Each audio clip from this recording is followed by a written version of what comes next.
Hello, everyone. Welcome to the Suncoast Mental Health Counselors Association webinar entitled Innovative Horizons, Integrating Artificial Intelligence in Counseling and Psychotherapy. I am Dr. Aaron Norton, and I'm an LMHC and an LMFT here in Florida, and I will be your presenter today.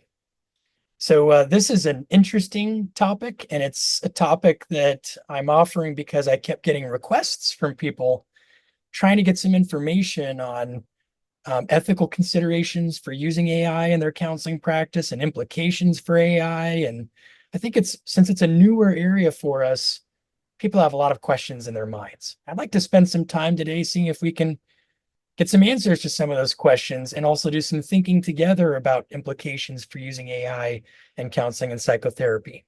It's good to know that we are recording this event. And the intention is to take this recording and convert it into an on-demand webinar. So keep that in mind when you're asking questions or interacting, that information is going to be on a recording, and you could become a star by interacting during the training today. So disclosures, I am going to be talking about some different products and services today.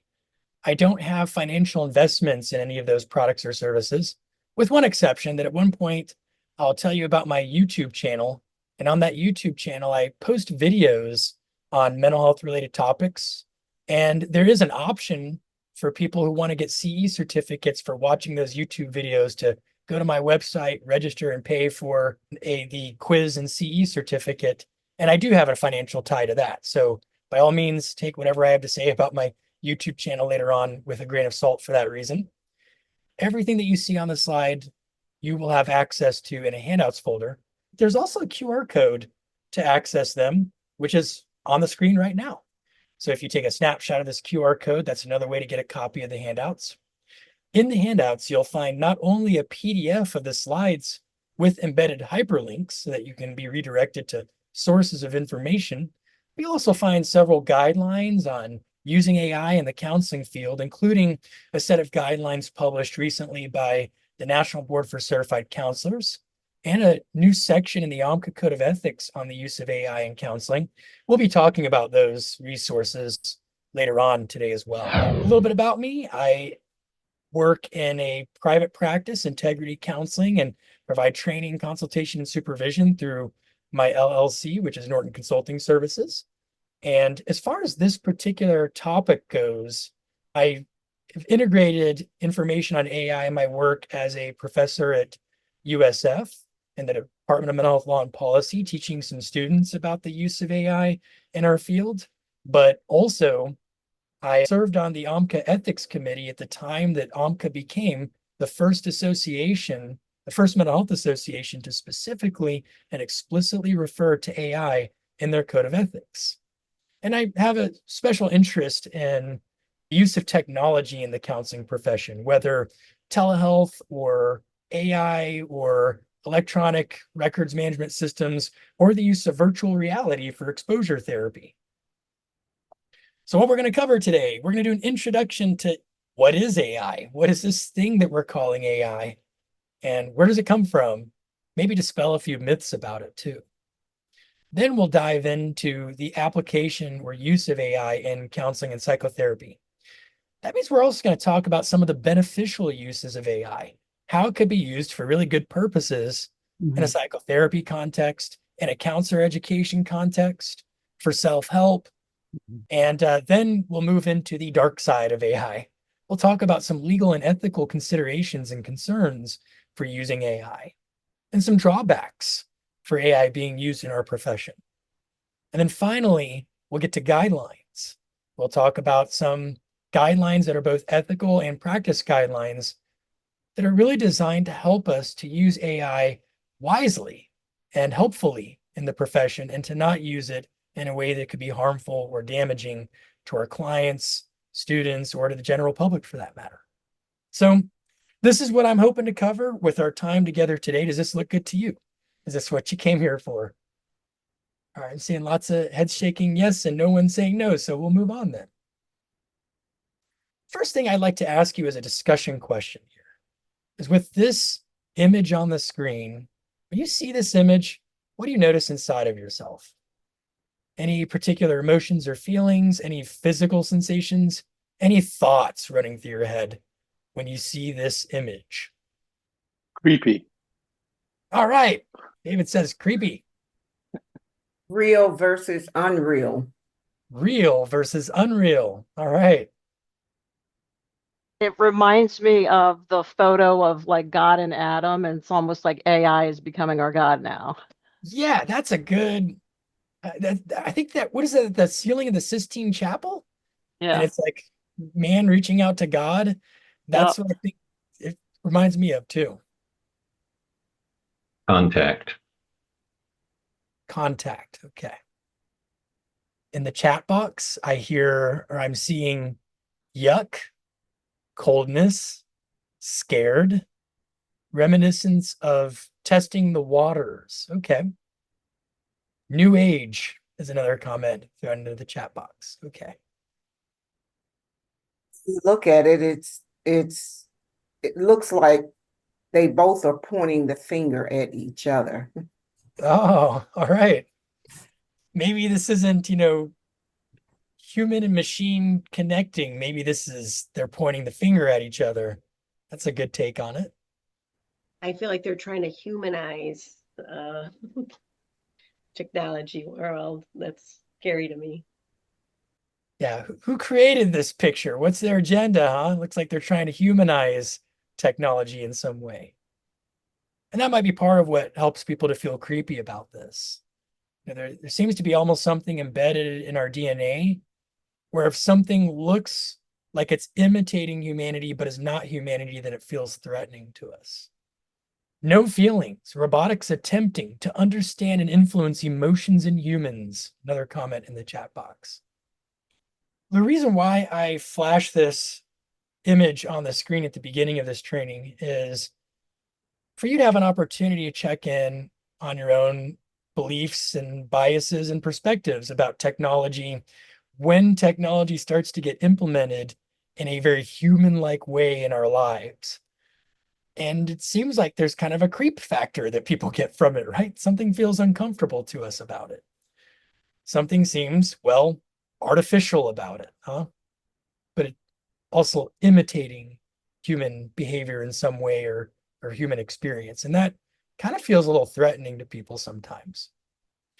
And even if you're a person who really likes technology and you find it interesting and exciting and hopeful in some way, you can still have some biases and stereotypes and beliefs that impact the use of technology by your clients or with you and your own practice. And it's good for us to get in touch with some of those beliefs and biases and experiences when we start exploring technology. A lot of people don't know this, but the ACA Code of Ethics actually seems to call upon us to try and become competent and updated on the new and emerging forms of the use of technology in our field. So it's kind of an ethical prerogative for us to know about this in some way and to some degree even embrace it to the extent that we can do so ethically and helpfully. Now, of course, we as counselors aren't the only ones that have our beliefs and biases about the use of technology in very human-like ways. Here's a study published by Acton and colleagues in 2022. They surveyed 872 educated adults about AI-based psychotherapy.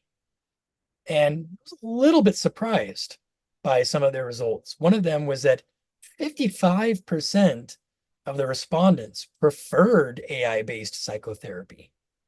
I would have thought the number would have been a lot lower than that myself.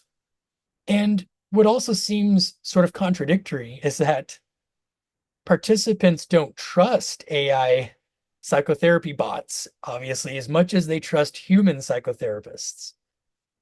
That's also very interesting. So there may be a slight preference for AI-based psychotherapy with this sample, but nonetheless, they seem to trust human therapists more than AI-based psychotherapy.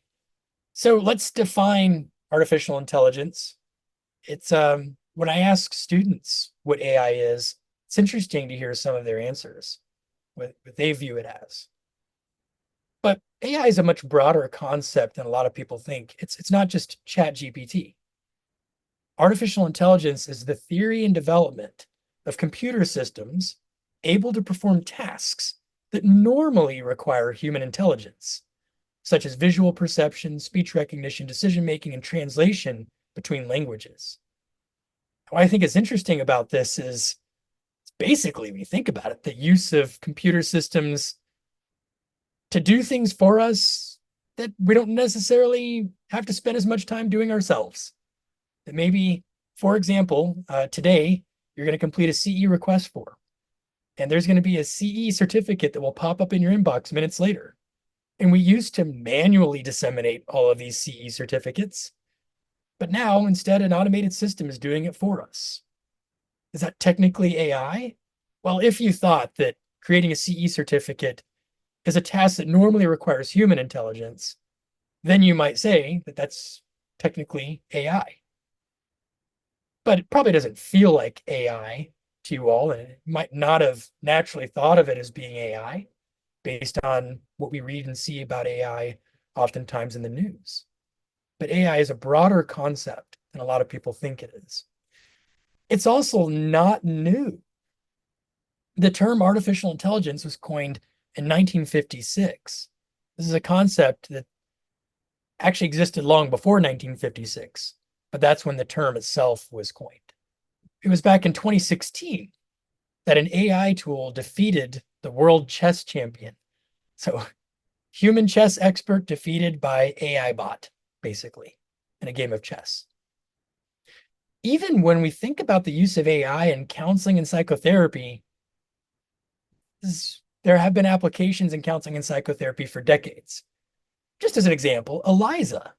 ELIZA is a computer program developed between 1964 and 1967.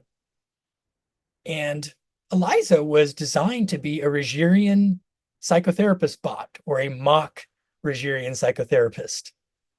It's first developed by Joseph Weizenbaum at MIT between the years 1964 and 1967.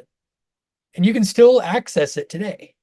We're going to talk a little bit more about ELIZA in just a moment, but in that sense, AI being used in some form of a counseling-related application is also not new and has been going on for quite some time. Some of you weren't alive when AI was being used in a counseling-based application, right? So some other terms that I think are important to spend a moment on and then differentiate between that might explain why a lot of people think that AI is new are on this slide as well. Analogical reasoning. This is a term that means identifying similarities and relationships between concepts and ideas. So if a computer system can somehow identify similarities and relationships between different concepts and ideas, then it has now reached a level of analogical reasoning, which, if you go back far enough, would have been thought of as something that only humans would be capable of. Natural language processing, or NLP, is a field of study within AI that focuses on enabling computers to understand, interpret, and generate human language. So now the idea is we have to take it a step further. It's not just about reasoning, but we have to make it so that these systems are able to interact in ways that mimic the language of a typical human being somehow. So how do they do that? Next, we get to natural language generation. This is a subfield of NLP that focuses on generating human-like language from structured data or other inputs. So now the idea might be, if we can give systems lots and lots of data about humanity, then maybe those systems can be trained to extrapolate from all of that data and then produce what looks like very human-like language that factors in that data that's sort of part of collective humanity, so to speak. I think the reason why a lot of people think that AI is a very new thing, that it just came out a few years ago, is because of ChatGPT. ChatGPT is an AI language model developed by a company called OpenAI that's based in San Francisco. And what was very unique about ChatGPT is its ability to understand and generate human-like responses to text-based inputs. You can sort of conversate back and forth with it, and it'll have a very human feel to how it reacts to information that you pose, questions that you ask, things that you say, based on the context and the topic of the conversation, using a vast collection of input data. So it almost feels and looks miraculous to some people what it is able to do. And I think it's because of ChatGPT that we're all having this conversation right now.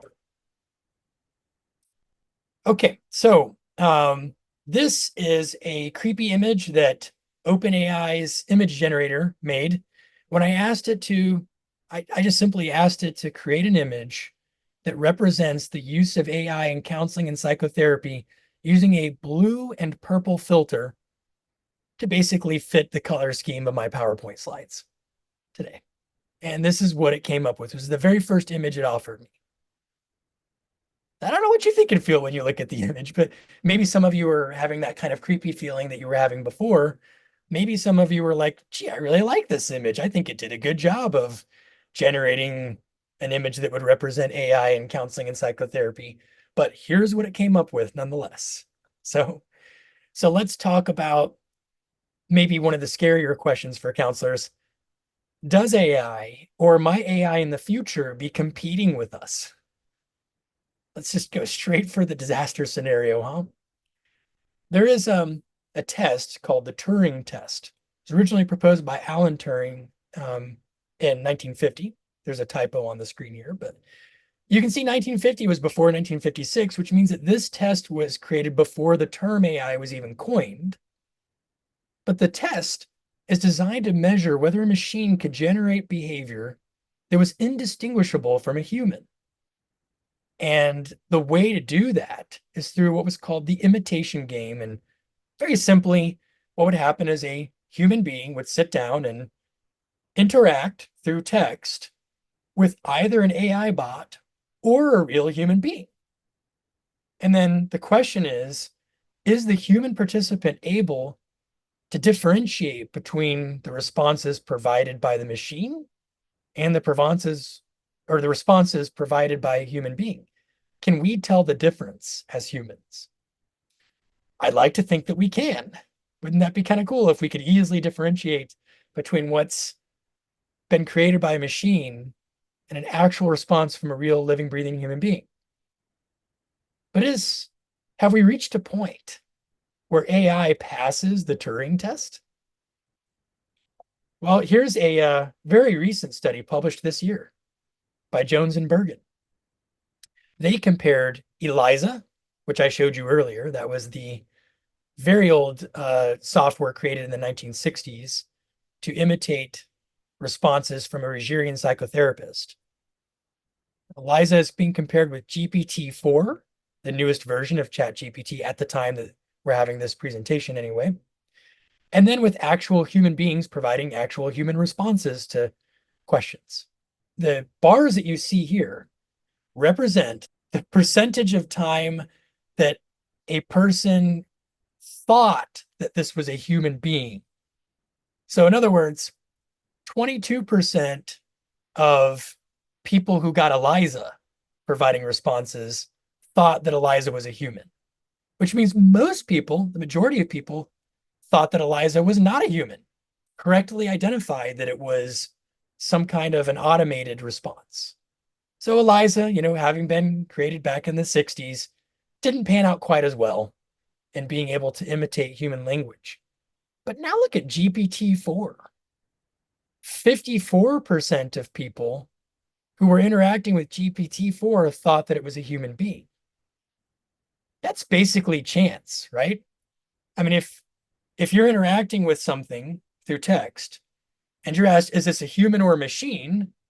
Then you'd expect by random chance that half of people would think that it was a human and half of people would think it was a machine, right?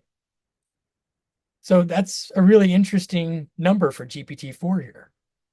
But look at the humans category. If a human was interacting with a human, then they identified that human as a human 67% of the time. So that would mean that 33% of the time, humans thought that the human was a computer or thought it was an automated system. And 46% of the time, humans thought that GPT-4 was a machine instead of a human. So the gap is being closed, it looks like. I know this is only one study, but it looks like GPT-4 is getting awfully close to passing the Turing test. And you might have all kinds of thoughts and feelings about that. Now, interestingly, in a study published by Ayers and colleagues in 2023, 195 randomly selected exchanges between physicians and the public that were posted in Reddit's Ask Docs public forum were anonymized and then compared to responses from ChatGPT.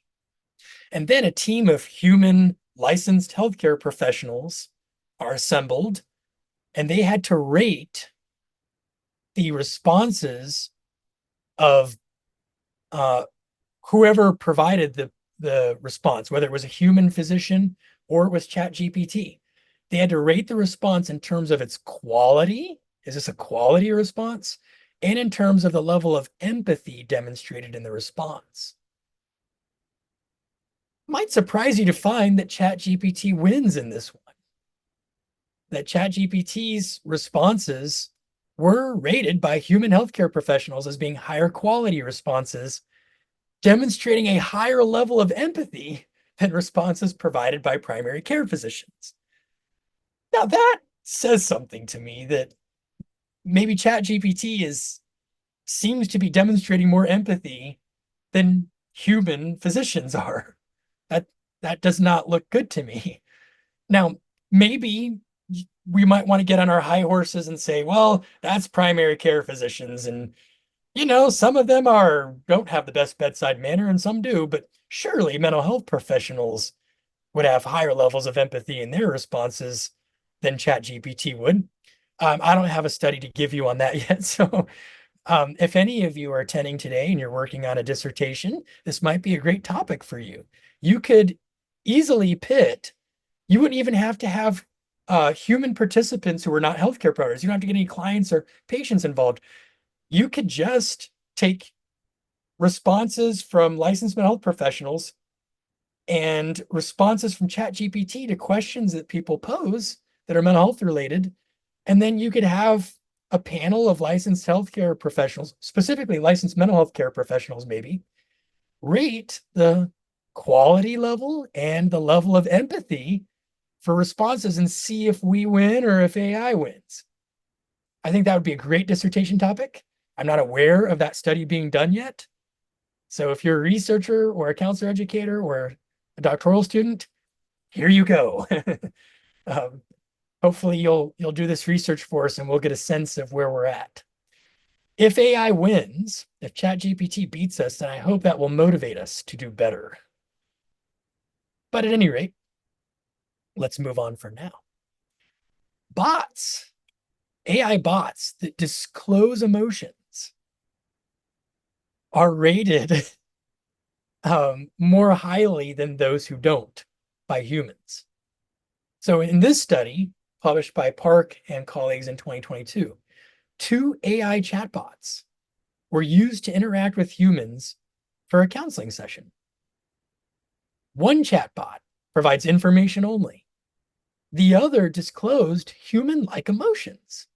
A little bit of self-disclosure there, huh?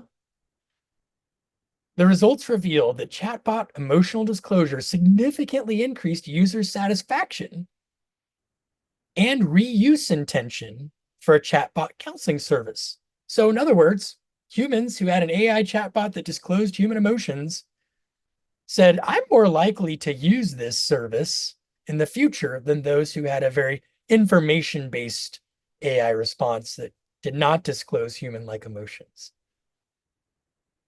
So that's an interesting finding as well, right? So now let's stop for a moment and just have a discussion question here for a little bit. What do you think could be some beneficial uses of AI? how could AI be really helpful for you as a mental health counselor, maybe in your counseling and psychotherapy practice, maybe for your clients to use for themselves in some way? Or maybe you're a supervisor, maybe you're a qualified supervisor here in Florida and you're supervising interns. How could you use AI in a beneficial way in that supervision relationship? How could your interns potentially use it in a beneficial way? What if you're a professor, a counselor, educator, or an instructor? How could your students use it in a beneficial way? Believe me, we're going to talk about how they could use it in a not so beneficial way later. We're coming to that. But for now, how could they use it in a beneficial way? And how could you use it in your work as a teacher, professor, instructor in a beneficial way? What if you're a researcher? Could you see some potential positive uses, helpful uses of AI in your research? Or other people that you conduct research with? Could you see it as being helpful for them in some way? So let's just stop and see what ideas you all have for a little bit here. You can unmute yourself, or you can put your responses into the chat box. First thing I thought of was that one could put cases in a situation and get feedback from various perspectives. So you could put in how would a cognitive behavior therapist deal with this? How would a somatic therapist deal with this? An IFS therapist deal with this? So you could get various scenarios of how various approaches might deal with this particular situation. That's a nice idea, right? I'll take a case scenario, I'll plug it into ChatGPT, and then I'll ask it, what would a cognitive behavioral therapist, what might be some of their interventions, or what might be their theory of what's going on with this client? What might be their case conceptualization? There's a good CBT term for us, versus maybe a solution-focused therapist or a narrative therapist. How would they conceptualize a problem, and what might they do as an intervention that might be different than what your average CBT therapist might do? That's a great example of a potentially useful way to use AI.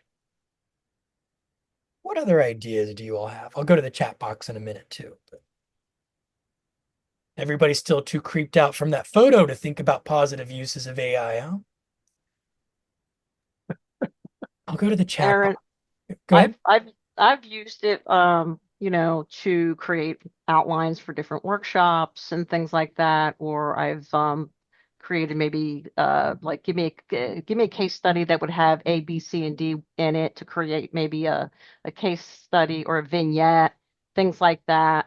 Yeah, I don't have a problem using with it, using any of the things. And I know you'll go into the, being able to, you should fact check everything later, but I find it to be I found it to be, and I continue to use it. It's very beneficial. I've been able to create a lot of different things through it, even for my clients. If I'm going to create maybe something that they can take away with them after a session, some psychoeducational stuff and things like that.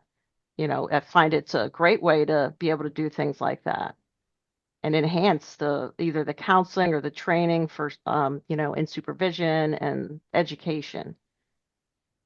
All right, there's a lot to unpack there. So first of all, you use it in your presentations. You use it to create case vignettes, case scenarios, and examples, it sounds like. Psychoeducational materials.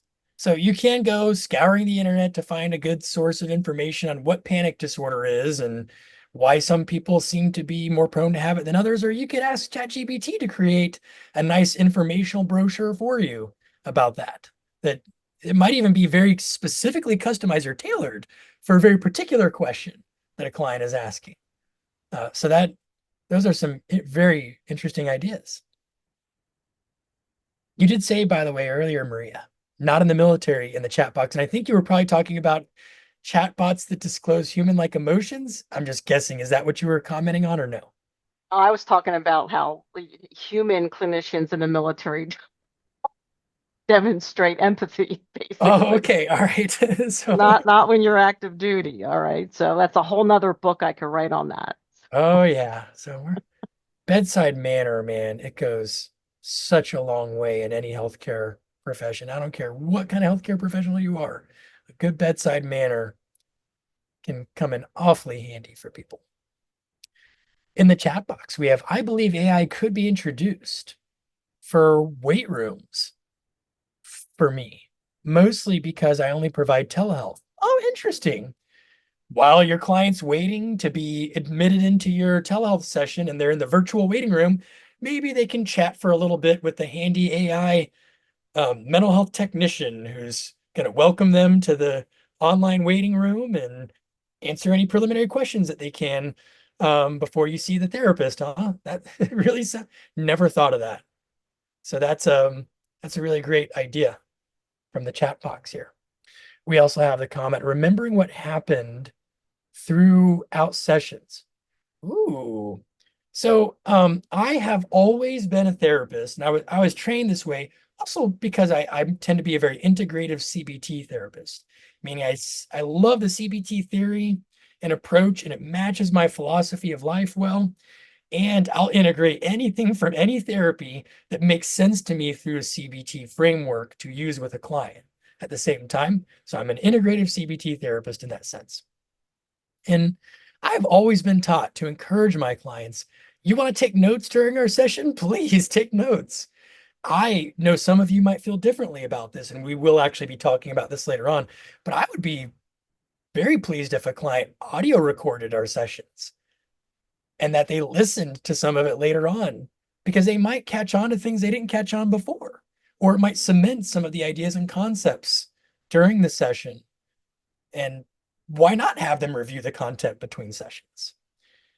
But what if your AI companion, your AI assistant, could do a lot of that note taking for you and create really meaningful, helpful summaries and structure that information in a nice, helpful way? And then you sort of have sort of study notes, so to speak, from the things that you could learn from that therapy appointment that you could try to apply between appointments. Or maybe an AI tool could even recommend a great homework assignment based on the content of that session. Wouldn't that be kind of neat? We also have in the chat box, ask clients to what works for them. Suicide prevention when counselors are not available. Okay. So maybe a crisis emergency chatbot when the counselor's not readily available. An interesting one. Now, some of you, I can tell, are raising your eyebrow about that one in your webcams. So we'll talk some about what you don't like about that idea later on. We're getting to that. But that's an interesting idea, and it could be a very useful application for AI in the future. Here's another idea. Prolonged exposure therapy integrates recordings for past session listening as part of the therapy. That's a good point. So AI could be another tool that gets used in a prolonged exposure therapy context to integrate recordings into the therapy process. All right, any other people want to unmute themselves and offer some ideas? You know what we haven't talked about? What if you're a student? Anybody want to take that one? Do we have any students on today? Or maybe you're not a student and you just think that AI could be useful for students and you have an idea of how that could work. How can a counseling student use AI in a beneficial way?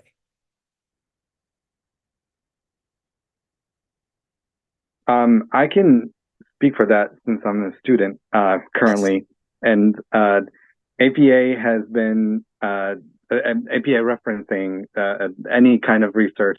I love finding information. That's just what I love to do. However, I'm finding it very difficult to go to the manual and just like, okay, there are things that are not talked about, what to do. If it's a PDF, where is it? You know, so the AI has helped me, like ChatGPT 4 was like, okay, this is the in-text. And then I'm like, wait, but I just found it from the school website and it's this. And they're like, no, that's incorrect. This is why. And I asked it why. So that has helped my life tremendously because I'm like, okay, now I know where to find it. And but doing the writing for me, obviously, just as of right now, it hasn't been, other than the ethical issues, it doesn't formulate anything that relates to the text. So it's not technologically advanced just probably yet, to tell me what's going on. But I'd love to. It made my life easier. So that's the point. But it didn't write the paper for me. I was just able to integrate it into my learning experience. Perfect. So you didn't just say, hey, AI, write a paper for me and then turn it in. You wrote a paper and then you got ideas from AI on how to make it APA format, how to make it correctly formatted in the APA style. So it could catch mistakes and errors that you didn't catch. You could even ask it why something was wrong. That's critical to me. It's not just telling you here's the right way, but it can tell you what was wrong about what you did before and why that was wrong, and then how to correct it. And then by doing that exercise, you're now learning yourself for the next paper what to do differently the next time you have a situation like that or a similar question, because AI previously taught you the right way to do it. So it's enhancing your learning, and it's doing it. Maybe you're writing that paper at 2 a.m. and your professor's asleep and they're not going to answer questions for you, but an AI tool that can be accessible 24/7 is available to help you with that. And I can even ask, I bring a text, I'm like, what does the case conceptualization mean for family structure system? And I'm like, okay, I have no idea what they just described. And then they're like, okay, this is what it means. And now I'm like, oh, I understand now. So it's almost like an AI teacher. But then not with emotional connection, because I can't, I'm getting that at the campus with other friends and colleagues and teachers. But the dire conceptual questions that I couldn't get to, like you said, at 2 or 3 a.m. And I'm like, okay, now I have that. And then I can go and ask questions with my friends and colleagues and group therapy and all that. So, yeah. Perfect. Yeah, it's not replacing human interactions for you, but it's supplementing those human interactions.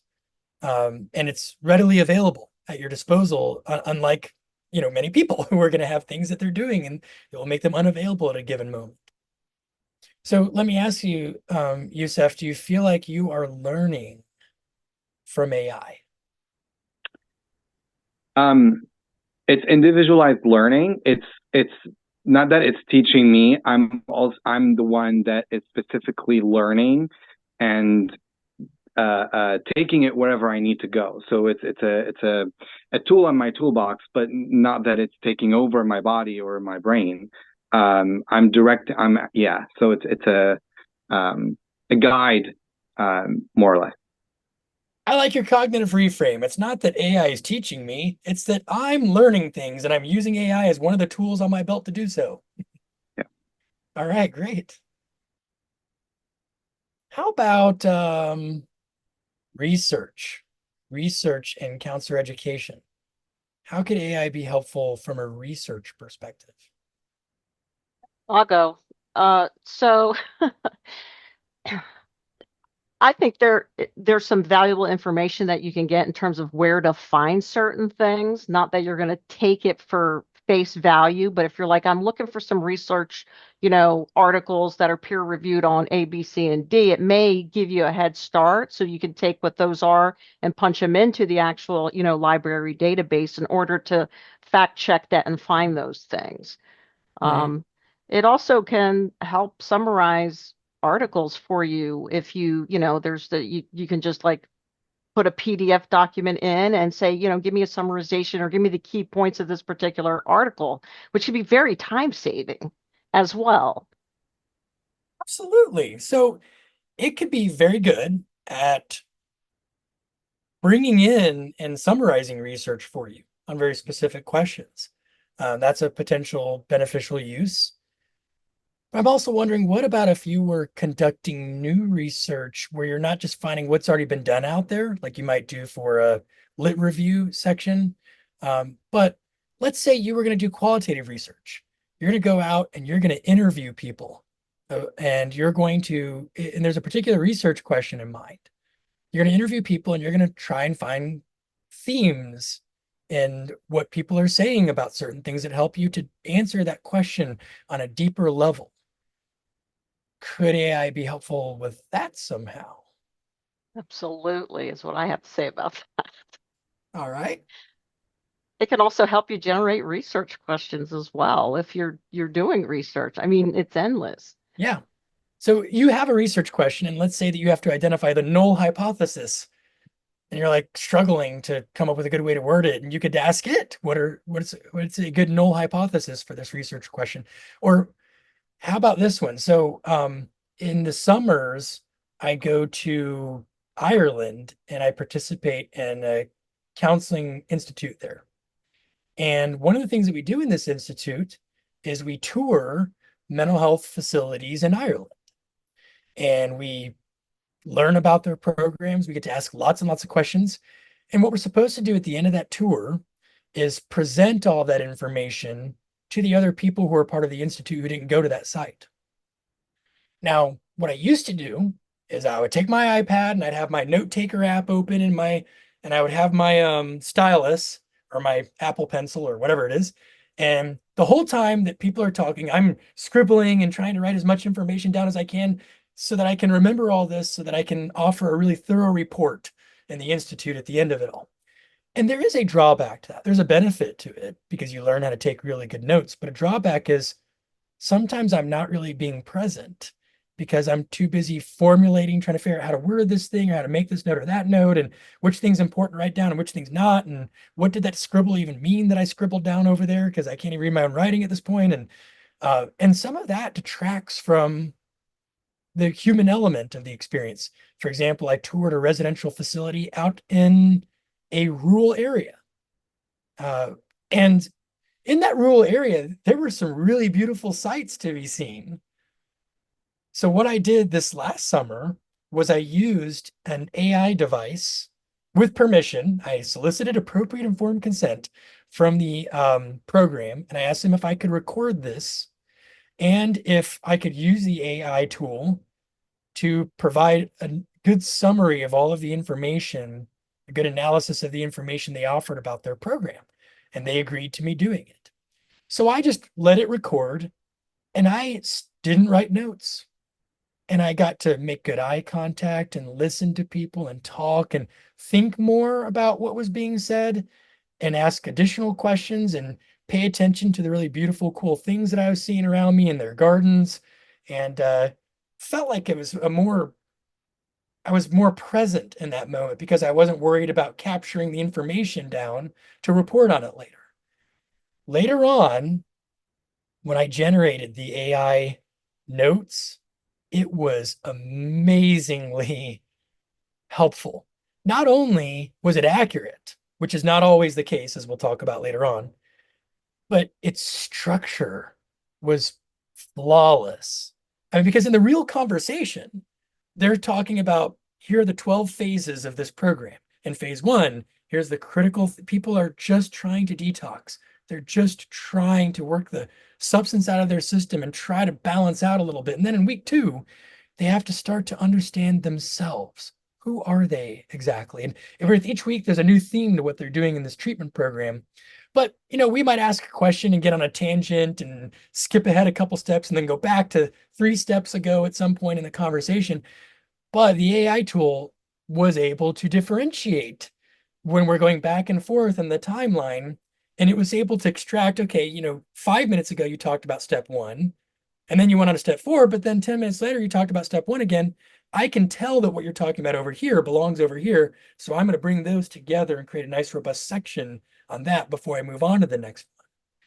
It was very, very accurate, much better than the notes that I scribble down usually. And I think I take good notes. I think that's a strength for me, but I've been beat by the AI tool. So right now I'm using that same device to audio record us.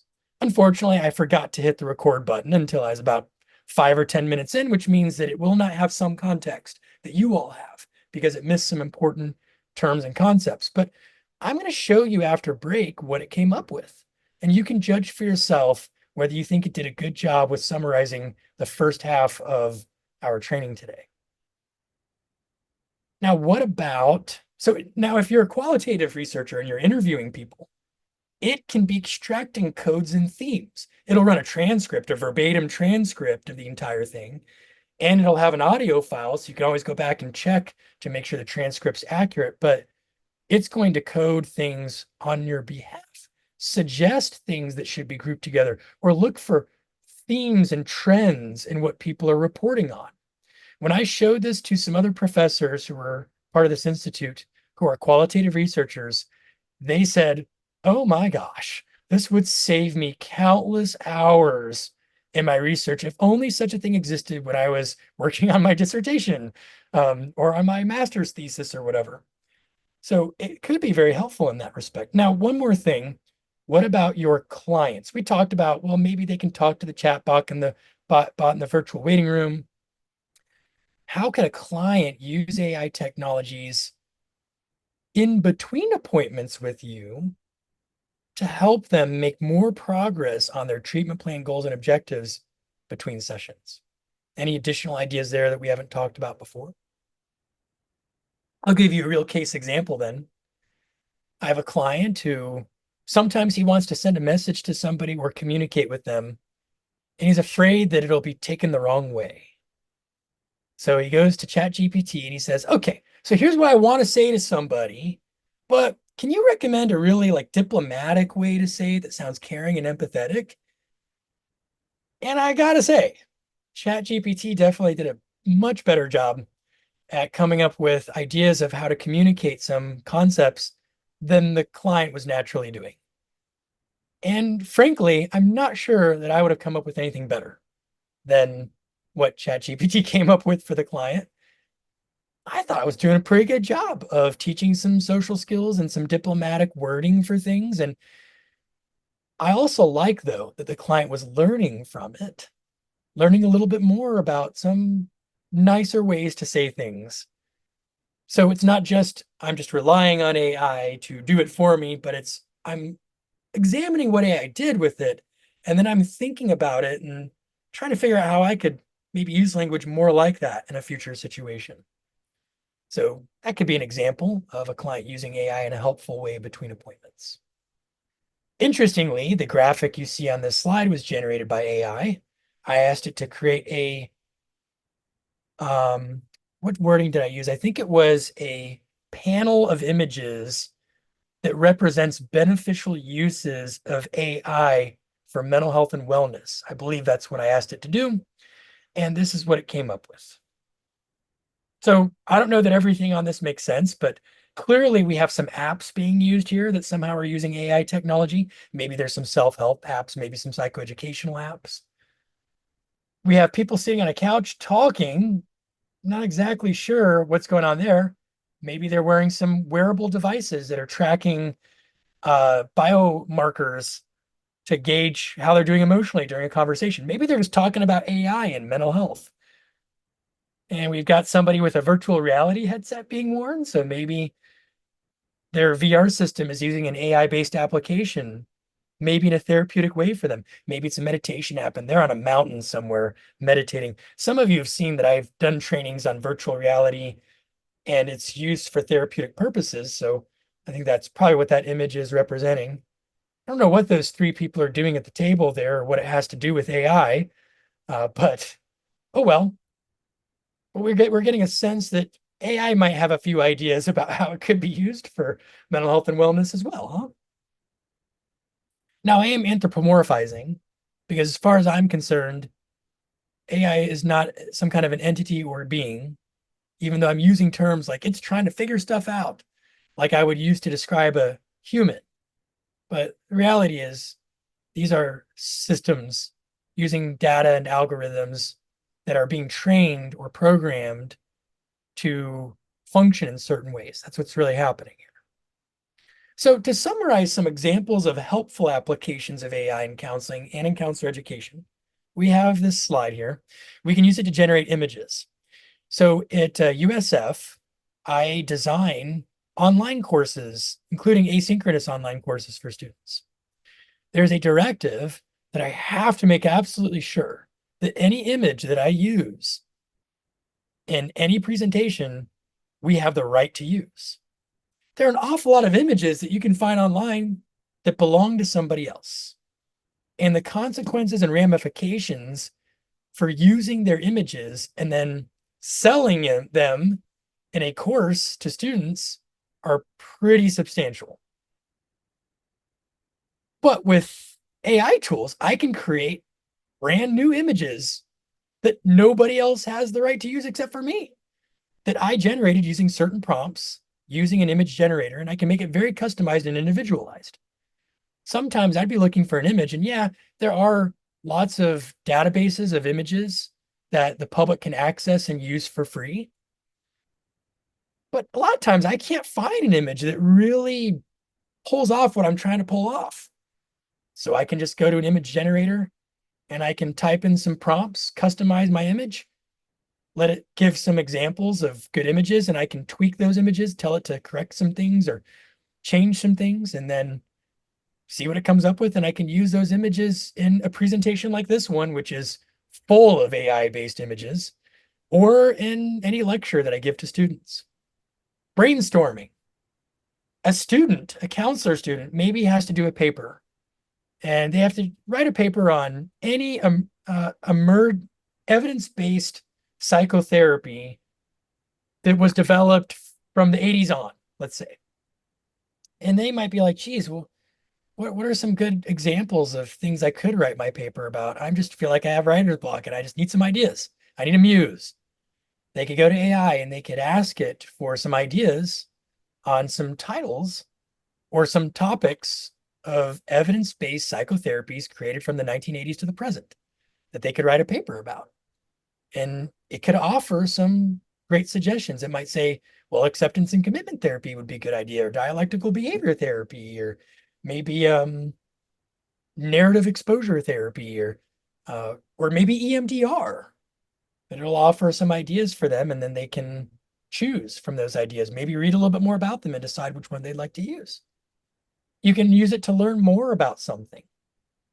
You know, a student attends a lecture and they're learning about substance use disorders, and they know that their professor used a term about remission from substance use disorders, but they're still kind of confused about how you know that somebody's in remission or not from a substance use disorder. So they go into ChatGPT and they ask, you know, please explain what remission means in the DSM-5 TR for substance use disorders. And then when it gives them information, they might have follow-up questions they want to ask. It can be used for proofreading. So you could take a paper, throw it into an AI-based tool like Grammarly, for example. Grammarly.com has a great tool, and you can throw your paper in there and it'll go through and it'll say, okay, here are some spelling errors to correct. Here are some grammatical errors. Here are some punctuation errors you should take care of. And here's some places we're using a lot of unnecessary words, and it would actually be more concise for you to maybe consider this wording instead. And then you have to choose whether to accept some of its suggestions or not. It's not going to rewrite your paper for you. It's going to point out to you things that you can improve upon. And then you have to decide whether you want to make those changes or not based on its feedback. And in doing so, hopefully you're learning how to write a better paper next time. You can use it for quotes. So that would mean that sometimes, like, let's say that you were a researcher or a student. You could potentially ask AI for information on something and then directly quote that AI tool's response. That means that you're putting it in quotation marks and you're using an in-text citation. So you are clearly communicating that this is a verbatim response from an AI-based tool. It is not your own unique thoughts, but it's something you got from another source that you thought was pretty helpful information and you want to quote it, maybe in a paper or something. Data analysis is a significant area because there is some reason to believe that AI-based tools can collect a great amount of data about your clients and predict or see patterns that you could not see. It looks like maybe Olga's PHQ-9 scores tend to increase substantially around September each year and remain at a higher level through the month of January. So maybe there's a seasonal pattern to Olga's depressive symptoms that you didn't pick up on. Or maybe there's a correlation between Olga's PHQ-9 scores and her menstrual cycle. And maybe what's really going on here is premenstrual dysphoric disorder, and you never considered that possibility. And now that you know of that possibility, it could be explored potentially, and there could be some other treatments that might be very helpful for this individual. Or maybe these depressive symptoms are depressive symptoms that often manifest in hypothyroidism. And maybe the AI tool picks up on that and suggests that the client's TSH levels get tested by their physician to see if they could have some thyroid abnormalities that might be able to be treated that might reduce their depressive symptoms. None of us are perfect. None of us know everything. But what if we could draw from the collective human knowledge base to find patterns and themes that we ourselves could not see initially, but now that they're pointed out to us, they seem crystal clear to us? That could be another potential beneficial application of AI in the counseling field. What about support?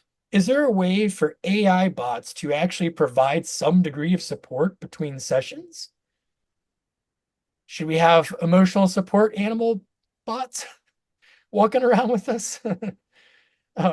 You all know that I have, some of you know anyway, that I have some trainings on emotional support animal letters and some of my concerns about them, but we're going to get to concerns later on. We'll cover that probably after we come back from break. What about therapy homework? Could you assign homework assignments to your clients?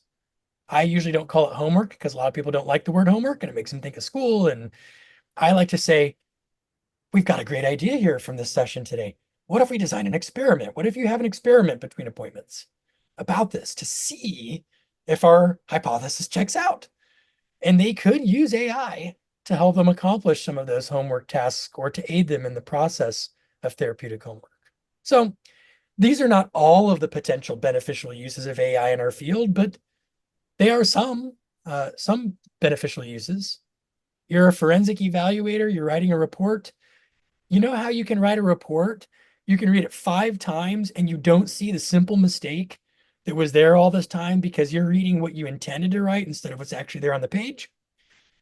But I bet you an AI proofreading tool would pick up on that mistake in your report, which might have been a big deal if that report goes to the court without that error having been fixed. The list goes on in terms of ways that it could be beneficial. So let's talk a little bit more about some of these beneficial uses. This is a paper published by Feng and colleagues in 2022. And this paper was focused on AI and mental illness. And they talked about there being evidence in the knowledge base so far that AI could be potentially helpful for detecting early warning signs of mental illness. Those sort of prodromal early phase symptoms that something might be derailing with an individual and they might be in the early stages of developing a mental disorder, maybe the early stages of schizophrenia or some other kind of psychotic disorder or bipolar disorder. What if we could detect that faster than the average human would? What about early warning signs of suicidal behavior? What about objective biomarker analysis based on the combination of MRI data and AI data synthesis? What about early identification of mental illness based on AI analysis of physiological information? An individual's wearing a smartwatch. It is capturing their heart rate. Maybe there are other forms of data that AI-based application is collecting on the person. And maybe it picks up on a cardiac irregularity, an arrhythmia, and alerts the patient quickly about that so that they could potentially have themselves checked out before they end up with a cardiovascular emergency. That already exists, by the way. Apple Watch already does that. But what if the same kinds of data points could be used for mental health? What if we could pick up on when a person's more likely to experience panic attacks? Please record the message. When you finish recording, you may hang up or David, I'm going to mute you because I think you're accidentally unmuted. There we go. All right, so wearable device-based interventions. The device could pick up on that you seem really stressed. Now, maybe you weren't consciously aware that you were stressed, but now that the device has pointed this out to you, you're like, well, man, I'm driving right now, and I do notice my heart seems to be kind of pounding a little and I'm clenching onto the steering wheel instead of gently holding it, I probably am stressed. What have I been thinking and feeling lately? And you might become more conscious, more aware of what's happening within your own mind and body because AI is prompting you sometimes, letting you know that some things are happening to think about. What about monitoring the effectiveness of psychotherapy based on NLP? So it's listening in on your therapy sessions and it's actually monitoring for you what seems to be effective and not so effective in your approach with the client. A little creepy, maybe, but also very interesting. Maybe this could be really helpful. We already know this. We know that there are measures like the outcome rating scale or the session rating scale that you can administer with a client at the end of a session. And the mere fact that you're administering with a client is correlated with a improved client outcome. So it's not a far stretch of the imagination that AI-based tools might be able to help accomplish the same thing. But they also noticed some shortcomings for AI and mental illness, including algorithm bias. So where is AI collecting its data from that it's then going to make sense of? Sometimes that's a lot of information produced all over the world by a lot of people, many of whom are going to have the wrong idea about something, many of whom are going to have an inaccurate belief or a stereotype in their mind about something. And now it's drawing from that knowledge base to respond. Now we've got bias in the system to contend with, right? Or generalizability. Will, your AI application on this particular thing in this particular way generalize to anything else in the person's life or to other areas? And certainly no shortage of ethical issues that we will soon get to. Okay, so next, let's look at examples of learning prompts. So remember I said we could use AI to learn more, whether you're an independent practitioner just trying to be a better therapist, or you're a counseling student, or you're a researcher, or for that matter, you're a client participating in psychotherapy. Let's put AI to the test right now. We're going to put 3 prompts into OpenAI, and we're going to see what it comes up with, see what you all think about what ChatGPT has to say about these 3 questions. So the first one is, what is the ancient philosophy of Stoicism, and what's its connection with cognitive behavioral therapy? Okay, you can tell that's an Aaron question because I love Stoicism and CBT, but nonetheless, because I did have a student who used a very similar prompt to understand something that I wrote about or that I did in a lecture more, let's just plug it in and see what AI might come up with for us here. Can you all see ChatGPT right now? Okay, good. Let's paste the question in the chat box, and then let's run it and see what we get.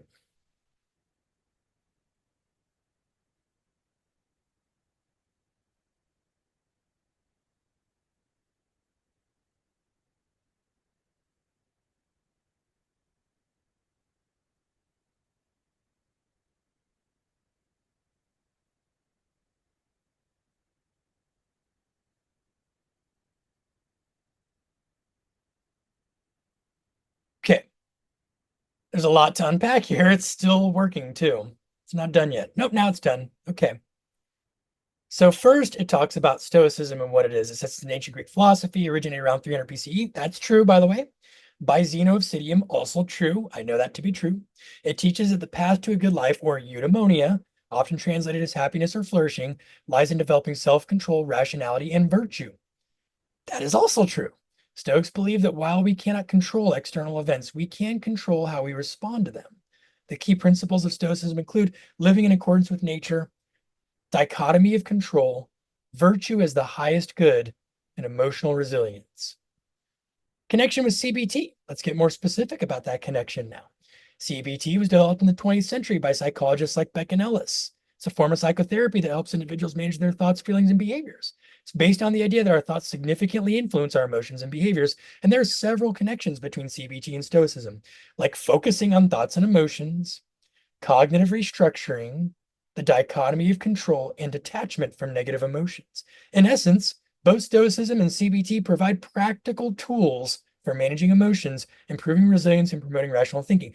That is true.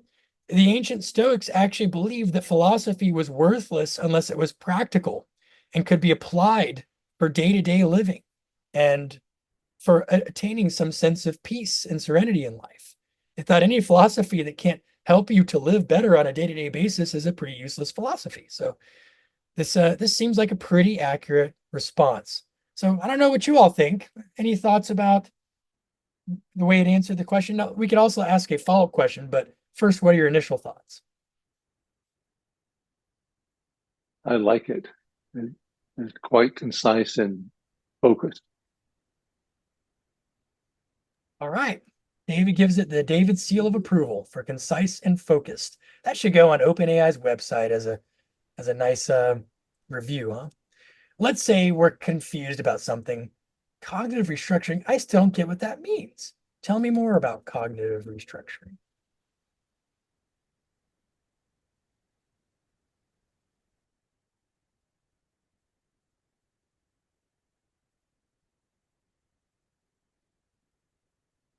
So what we're now doing is we're taking its initial response and we're putting the magnifying glass or the microscope on one thing and blowing it up and learning more about that one thing. Now we're going to learn more about, well, what is this thing called cognitive restructuring and how might I be able to do it? In fact, let's say that I now wanted it to give me a good therapy homework assignment for tomorrow. I'm like, all right, so I went to my session and I learned about cognitive restructuring. I still don't really know what it is. Now I know what it is more. Now I want to apply it like today. So once it's done, now it's going into cognitive distortions and all kinds of cool things. But one day it's going to finish and then we can ask a follow-up question.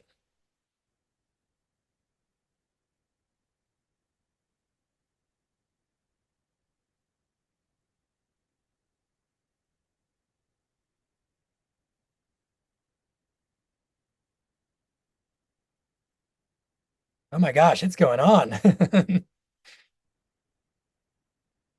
I wonder what happens if I interrupt it and just ask the follow-up question. I'm going to say, um, recommend an activity I can complete tomorrow morning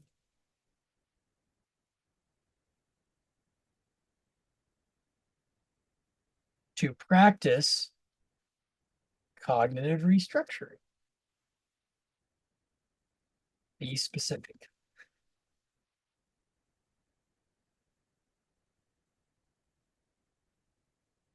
Oh, okay, so it's going to give me a good morning thought journal and cognitive restructuring exercise to do tomorrow morning.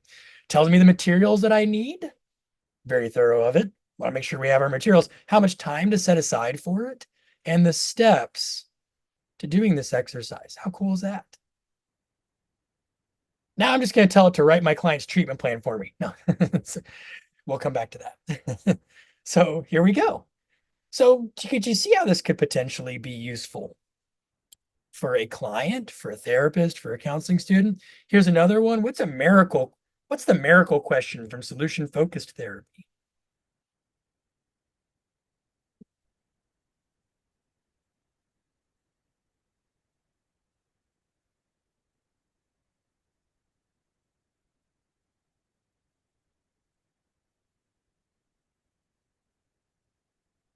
It's even giving you a script as a therapist for how to ask the miracle question when you're using it as an intervention with a client.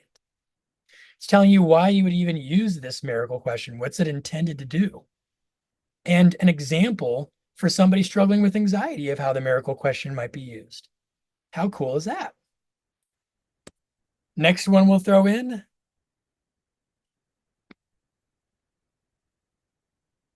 What life experiences influenced Viktor Frankl's creation of logotherapy? Maybe I learned about logotherapy, but I don't know much about the guy who made it and why he made it. And I'm really wondering about how did this guy come up with these ideas? And this is where I find out, oh my goodness. Viktor Frankl survived a Nazi concentration camp from 1942 to 1945. And that's what inspired him. That's the experience that formed the basis for why he came up with the concepts that he came up with, what those concepts were, and how he thought he could help other people who experience traumatic experiences in life to still find meaning and purpose in life in spite of the horrors and atrocities that they experience. So now all of a sudden, this approach might feel more credible to me too, now that I know more about the story and how this came to be. Okay, so I hope that at this point you have a sense of how AI could be helpful for learning in our field. Now, what about you as the therapist wanting to get some advice from AI on a case? We're going to talk about ethical and legal concerns later on, but for now, let's just talk about the beneficial application. Here's one. I'm a mental health counselor conducting a mental health evaluation of a client. Her symptoms include depressed mood most of the day, nearly every day for 2 weeks, difficulty falling and staying asleep, daytime fatigue, a sense of worthlessness and hopelessness, reduced appetite, and unintentional weight loss. What disorders might be potential diagnoses for? I'm trying to think about differential diagnosis. I already know, I feel confident probably anybody on right now would say, well, this is probably depression, right?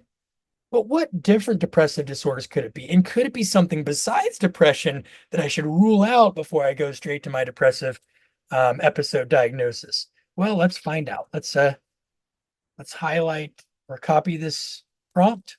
We'll go to ChatGPT. We'll paste it in, and then we're going to click this and see what it comes up with.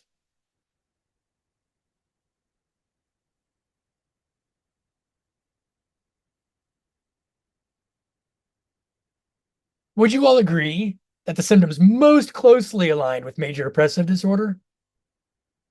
Heck yeah, it's got the classic symptoms of a major depressive episode.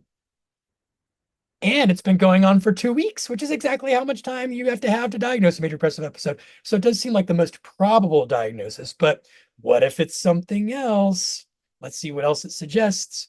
It says, if this has been going on for 2 years or more, maybe it's persistent depressive disorder. That is true, actually, from a DSM perspective. Oh, but what if there's some medical condition like hypothyroidism that could be causing these symptoms? Maybe you should rule out whether that's what's going on and diagnose a depressive disorder due to hypothyroidism if you have the data to substantiate it. Oh, wait, what if they're using substances, or if there's a new medication they started using 2 weeks ago and that has common side effects that mimic depressive symptoms? We better rule that out too. What if they're having an acute psychosocial acute stress reaction to an acute psychosocial stressor? What if we then had adjustment disorder with depressed mood instead? What if they have mania or hypomania? Also, have we checked that out? Is there a history of having manic episodes? If that's true, we should be looking at bipolar disorder instead of major depressive disorder. What about anxiety disorders that can mimic some depressive symptoms, and eating disorders? And by the way, here's some stuff you could do next to try and find out which of these would be a better fit. I don't know. What do y'all think? Any ideas, thoughts, feelings about what it's saying here? I like that it's basically telling you need to do a thorough assessment to figure all the things out so that we're not just plugging a couple things in and going with that. Yes, that is critical. It's not saying your client has major depressive disorder next. It's saying here are lots of possibilities. You need to thoroughly evaluate to figure out what's the best fit. It's still leaving the decision up to you and giving you the job to figure it out. It just provided some helpful information to get you thinking about what to do, right? Aaron, I have a question. Do you see this as totally replacing the DSM-5? No, because that's where it's getting its information from. Okay. The DSM-5 is one of the sources that it's using to answer this question. So remember, AI is only as smart as humanity is. It's getting its knowledge from us, from our DSMs and our international classifications of diseases and our research, from our universities and all of that. We are the ones feeding it information. So I don't think it would replace, but it might be used to help improve some of those things. It might be a bi-directional relationship at some point. So interesting idea. Let's paste a second prompt in. This one says, I'm a psychotherapist working with a client who was diagnosed with a major depressive episode that is likely connected to empty nest syndrome. What are some examples of treatment plan goals and specific interventions from a CBT perspective? Let's see what it says.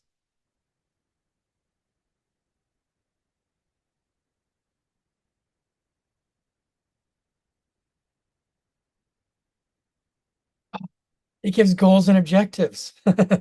It's smart enough to know that our treatment plans typically have goals and then objectives. Now, goals are broader than objectives. Objectives are ideally written using a SMART model perspective: specific, measurable, achievable, realistic, time-oriented, right? Did it do that? Let's find out. Goal number 1, improve mood and emotional well-being. Client will identify and challenge negative thoughts contributing to the feelings of sadness and loss, leading to improved mood. Objective: client will reduce depressive symptoms as measured by a depression scale, such as the PHQ-9 by 50% within 8 weeks. All right, the pressure's on. We got to get down to 50% of that PHQ-9 score within 8 weeks, huh? So it does look like it's getting more specific with the objective than the goal, like a clinician should be doing who's doing a treatment plan well. What about engagement in pleasurable and meaningful activities? So now we're talking about, we can't just target, and challenge negative stuff. We have to bring in good stuff, pleasurable things, meaningful things, the stuff that makes life worth living when you're an empty nester. And it's saying, maybe we could work on them becoming more cognitively flexible. Maybe we could strengthen their problem solving and coping skills somehow. I feel like it's missing something though.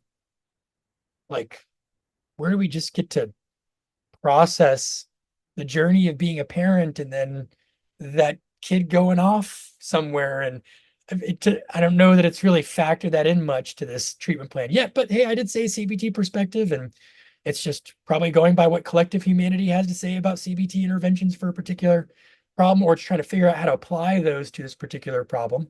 Specific interventions you can use as the therapist. So remember, in a treatment plan, the goal is what the client wants to accomplish. The objective is how the client will accomplish it specifically.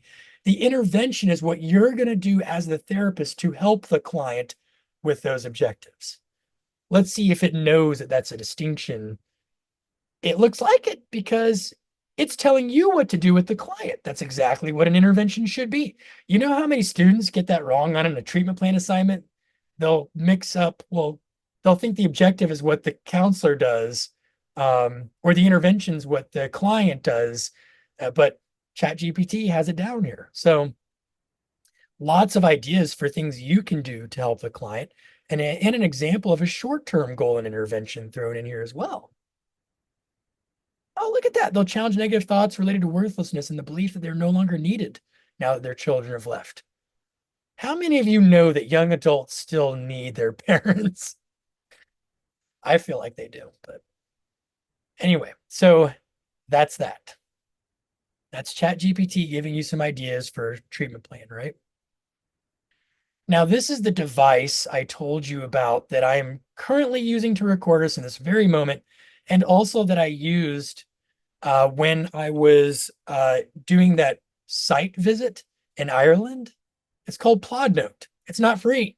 It's kind of expensive. I feel like it's $150 to buy the device itself. Super easy to use. All you do is that little button right there. You just hold it down for like 1 second, and it will flash a red light that shows that it's recording. And then when you're done, you just tap that button again and it's done recording. And then you open up your app, and it transfers the information from the device to your app through Bluetooth, and then gives you lots of cool options on what kind of a transcript you want to generate, what format you want to use. It'll give you a mind map, it'll give you notes, it'll give you a summary, and of course, an audio recording file. They've also made now a wearable version. You can wear it around your neck. I know, sounds creepy, but it is what it is. You can wear it on your neck, or you can put it on a band, and it'll look like it's a Fitbit that you're wearing on your wrist. And you can walk around with it. And every time you think that you want to record a good idea you just came up with, you just tap it and it records that idea, and then you tap it again and it stops. And then it's going to create all kinds of cool stuff for you about that thing. Maybe you attended a meeting Maybe you went to a lecture. Maybe you're using it right now to record me, which technically you should have asked for consent to do, but I don't mind. So for the record, but I think Maria, you just unmuted yourself. Did you want to ask something? Yeah, I just threw it in the chat too, but what's the clarity level of that? Like, are you able to pick up like the voices and sounds at a Yeah, distance? it does great with distance. The quality of the audio recording when you're listening to it is nothing to write home about. It's not anything better than what a simple iPhone recording would do, for example. But it's able to accurately, like I was in a large auditorium and the speaker was way over there and I'm way over here, and there are lots of background noises and a lot of echo in the auditorium too. And it still picked up on everything and created meaningful notes from that interaction. So I was impressed by it in that sense. But the quality of the audio recording is nothing to write home about. So we won't watch the video, the little commercial video, because we'll want to save some time and get to other things. We still haven't even talked about the dark side of AI yet. So now digital phenotyping. This is defined as moment-by-moment quantification of individual level human phenotype in situ using data from personal digital devices. Data from these devices like mobility, your movement. I'm just going to give you an example of that one. I was wearing my Apple Watch while I was sparring at my Kung Fu training center. And the Apple Watch suddenly vibrates and it says, "Clearly you have fallen. Shall I alert the medical authorities?" I mean, it didn't use that exact wording, but I'm like, yes, I fell. But I don't need emergency assistance. Thank you for caring, I guess. But that would be an example of it using mobility even. It could detect that I had just fallen. It knew that had happened somehow.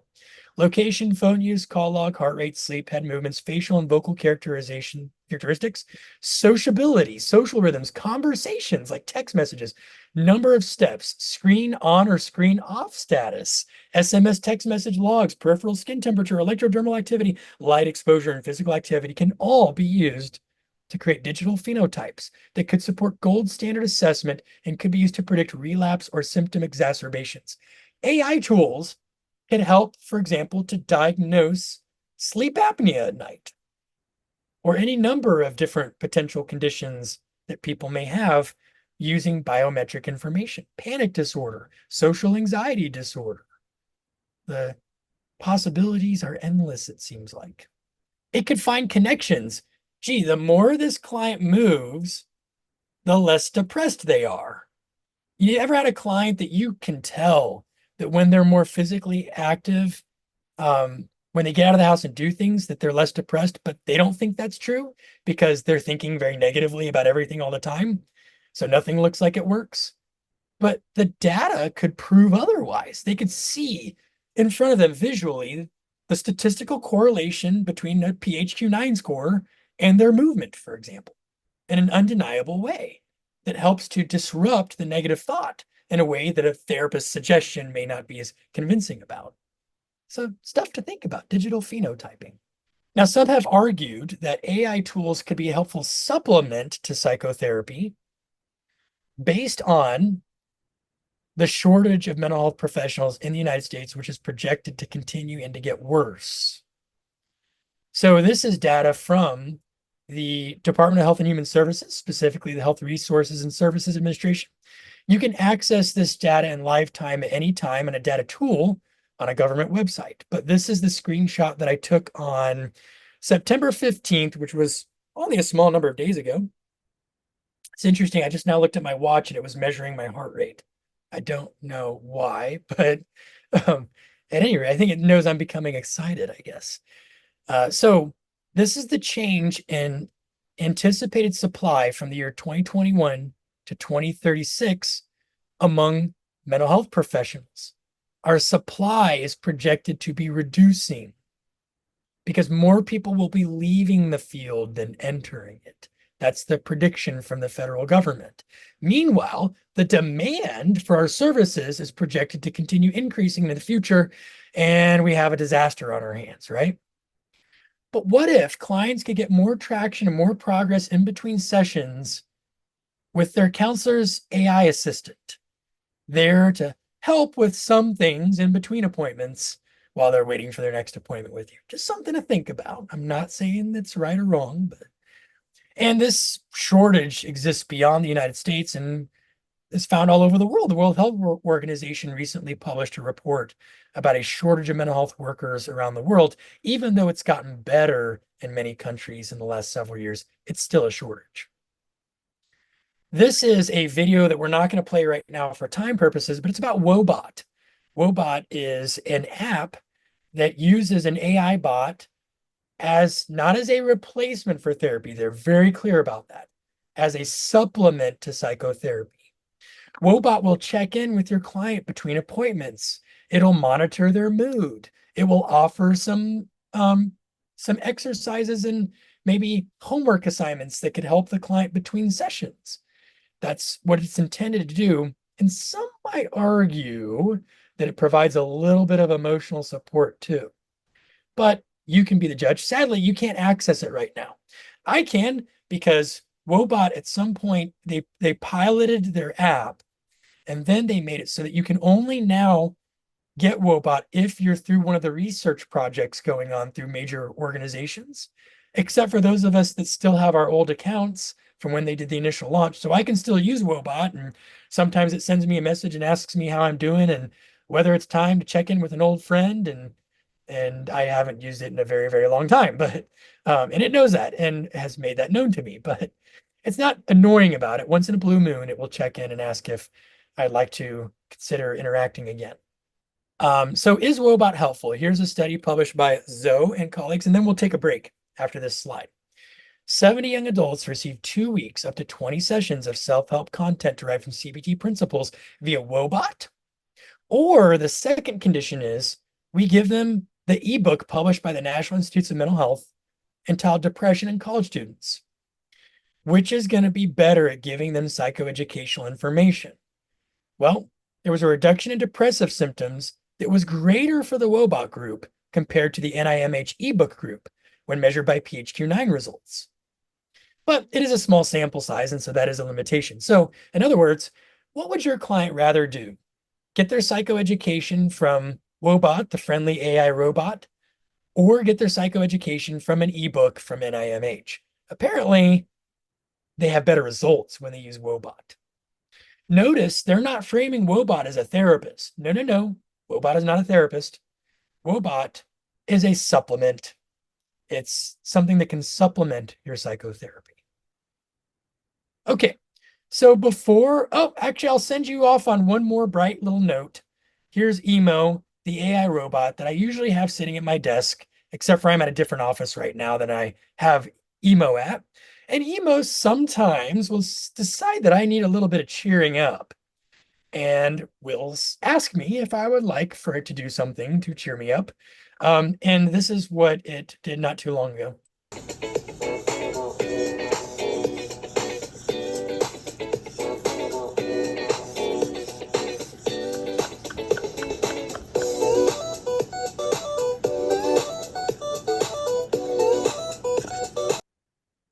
All right. Pretty nifty, huh? So this is just an illustration of how maybe AI robots, pets, etc., might be good companions in between sessions that might check in sometimes or be able to pick up on some kind of evidence that you might be able to use a little something right now that could help out. And that might be helpful for some clients between sessions. Or is it creepy? But we'll get to the creepy part later, after our break, actually. So let's go ahead and take our 10-minute break, and I'll see you all at 3:14 p.m. Eastern time, and we'll pick up where we left off. And in the meantime, we'll see what Plod generates based on the first half of our webinar today. Sound good? All right, everyone, welcome back. We are back. And remember that I was recording the first half. I'm going to actually go ahead and hit record before I forget for the second half. But in the first half, I asked for Plod, the Plod app that is that little recording device that I told you about that I used in Ireland. And I had it generate two different versions of a transcript for part one. There are many, almost an infinite number of options of different kinds of summaries that you could ask it to generate using different models and formats, but I chose two to show you. So I'm going to go ahead and pull the first one up. The first one I was not particularly impressed by. I chose a format that they like to call training because this is a training. And it didn't do a bad job, but it wasn't enough information in my view. It basically said, okay, so we've got AI tools in psychotherapy. Here's some key points. AI tools can be helpful for psychotherapy due to the shortage of mental health professionals. The supply of mental health professionals projected to decrease from 2021 to 2036. The demand is projected to increase. Wobot's an app that uses an AI bot as a supplement to psychotherapy, not a replacement. Wobot checks in with clients between appointments, monitors their mood, and offers exercises and homework assignments. A study showed that Wobot led to a greater reduction in depressive symptoms compared to an ebook from NIMH. Some considerations in special circumstances, a to-do list of things that could be done with this information. But we talked about a lot more than Wobot in the first half. So this is not, in my opinion, a very good summary. So let me show you the other one, which I think was much better. I think it did a lot better with the second summary format. This one is a different format that I created and asked it to do. And it says, in this interview, experts, actually only one expert, well, I guess we're all experts in this training, right? Discuss the potential of AI in mental health, exploring its applications in therapy, education, and research. They highlight AI's ability to enhance counseling practices, detect mental illness, and improve communication skills, while also addressing concerns about algorithm bias and ethical issues. So this one was pretty good. It started at the beginning and it talked about the Turing Test and, the study by Ayers and the study by Park and colleagues and the the virtual waiting rooms idea with answering preliminary questions, AI tools to take notes during sessions, summarize them, and suggest homework assignments, references. Looks like it did a pretty decent job. It can assist in cognitive restructuring therapy homework assignments. It talked about or asking about the solution-focused therapy miracle question, Viktor Frankl's logotherapy. And it's I could have told it who the different speakers were. So I could have said speaker 2 was Maria and speaker 3 was so-and-so based on the fact that I know what it doesn't know, that I can see your webcams and your names, and I know some of you personally, and it doesn't have that luxury because it only has audio to draw from. But we could have done that and it would have listed your names here instead of speaker 2, speaker 3, etc. And it created a question and answer format. As where it's, does this work in the future, or does AI or my AI in the future be competing with this? That actually looks like an error, a typo, right? Let's just go straight for the disaster scenario. All right. And then what do you think could be some beneficial uses of AI and some of your suggestions there? How can it be introduced into telehealth sessions to assist clients? How can it assist therapists and clients during and between sessions? How can students use it in a beneficial way? How can researchers use it? See how it really did a good job of capturing an awful lot of the content that we talked about. Right down to the last question asked by Lena, I think it was, about will it replace the DSM-5, right? But it's a lot shorter than the transcript. It did create a transcript also, and the transcript goes on and on and on because it's literally every single thing that we said the whole time. This is just a summary. But, there are several other formats that we could have chosen that would have structured the information differently using this tool. So what do you think? Do you kind of like what it came up with or not like it so much? All right, Jay likes it.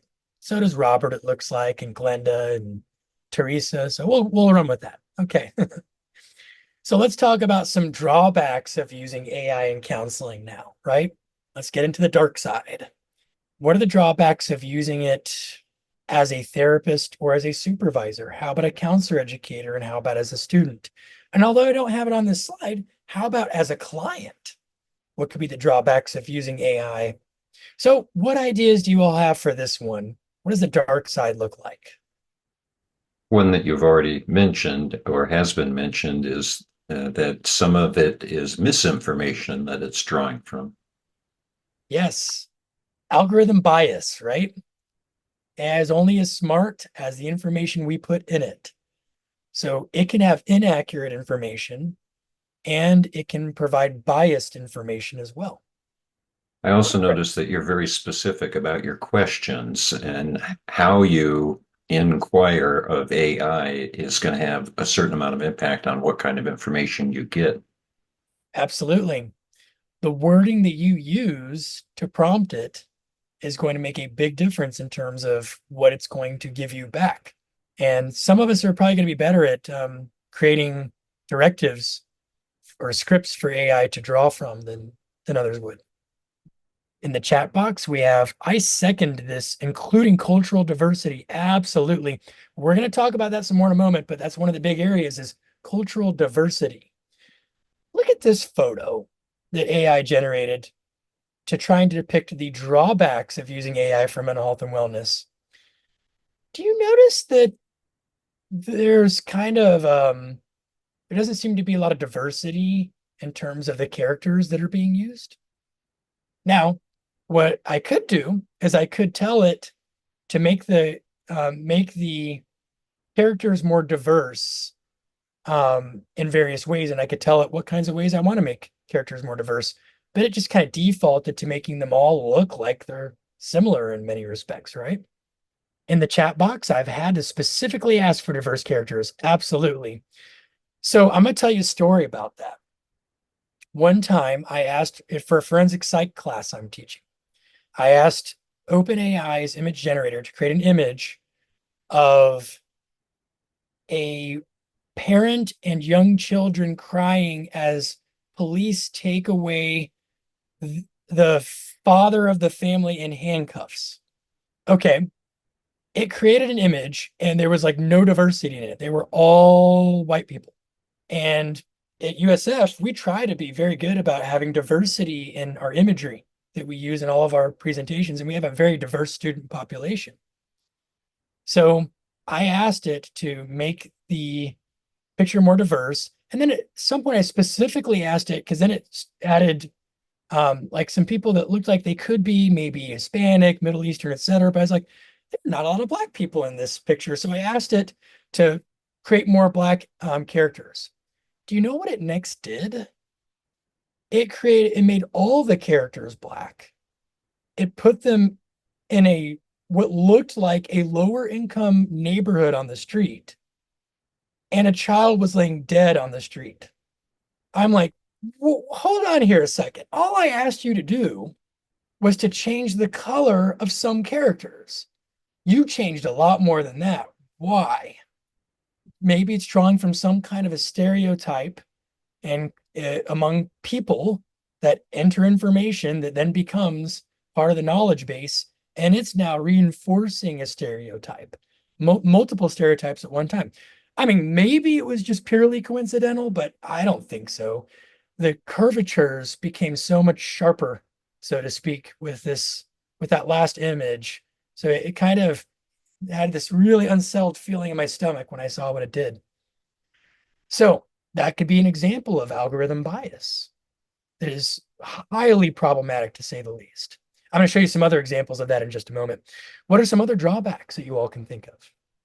It gives bad information, biased information, could reinforce harmful stereotypes about people or groups of people. All right, no other ideas? Man, I would have thought y'all would have had a lot more ideas about the dark side of AI. Could But take that's all over right. our jobs. Yeah. When is it going to take over? There will be no more therapists. The AI, what if in the future the AI therapy bots become so good that they are determined to be better than us? Fewer errors than us, more personable than us? Could it be the And if end of our we're jobs? actually, if we're like seeing people less and we're using AI in between sessions, yeah, how do we get compensated for even that? Thinking Yeah. about. Yusef brought up law. What about laws? What about legality? Well, there are a lot of legality issues.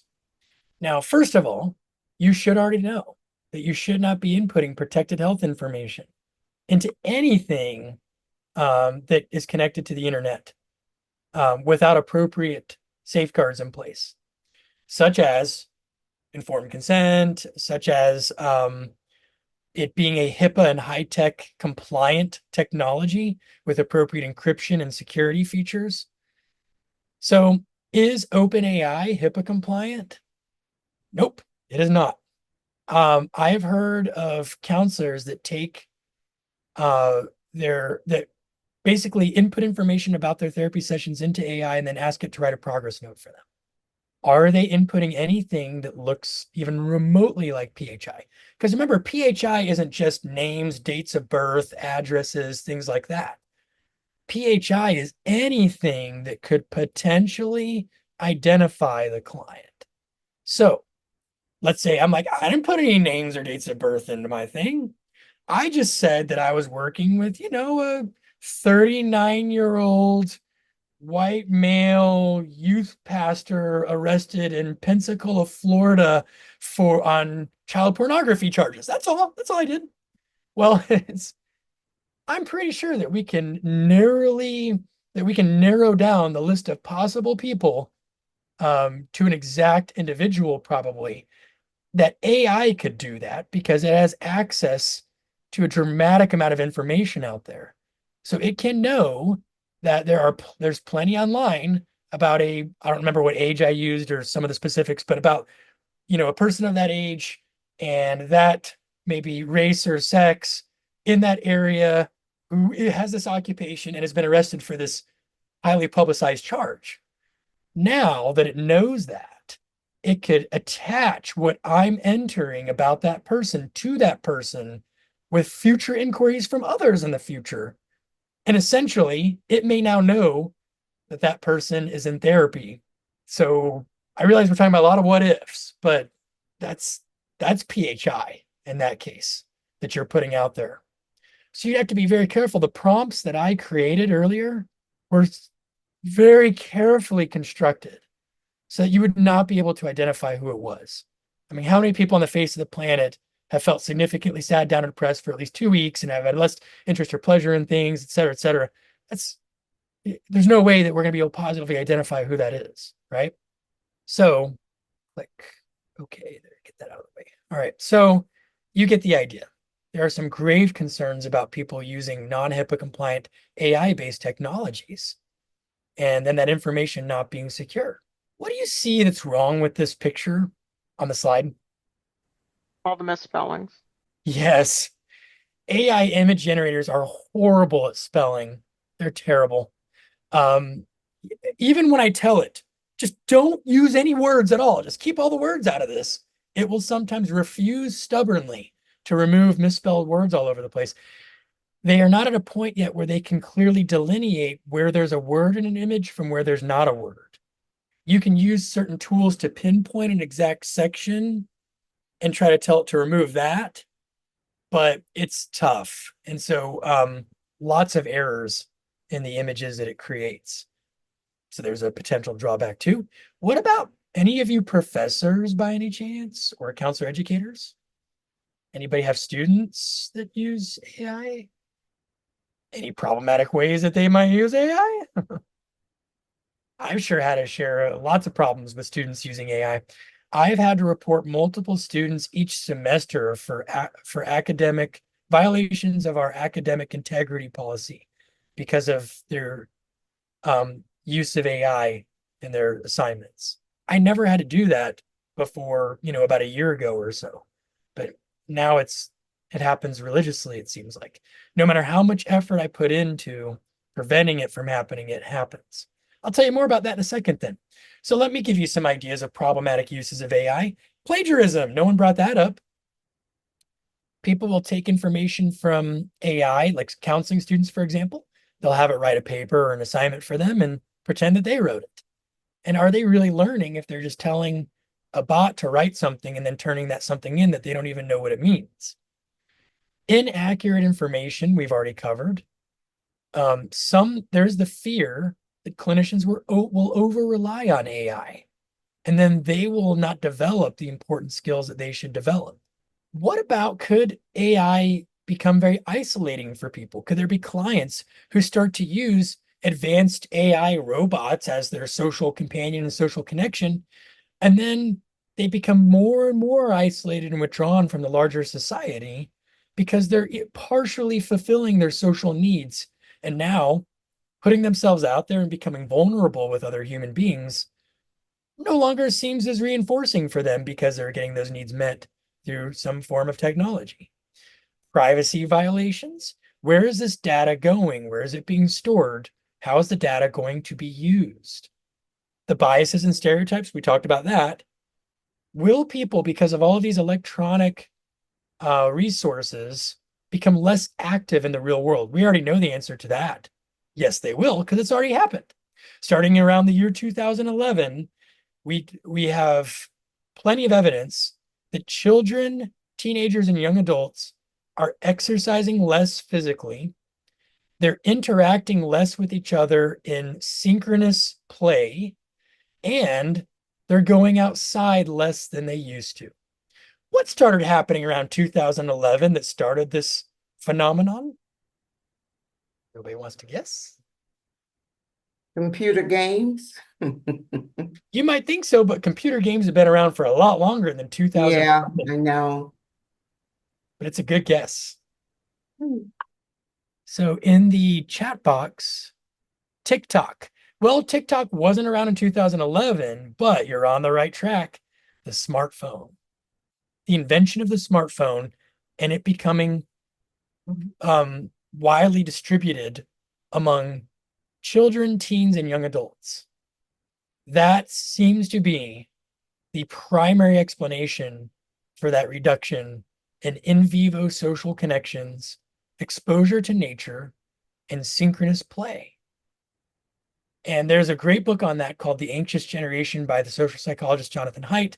I think it's a must read for all therapists, especially if you're working with children, teenagers, and young adults, but it's a must read for parents, for educators. I think it's one of those books I would highly recommend reading at this point in this turn, this era in our society.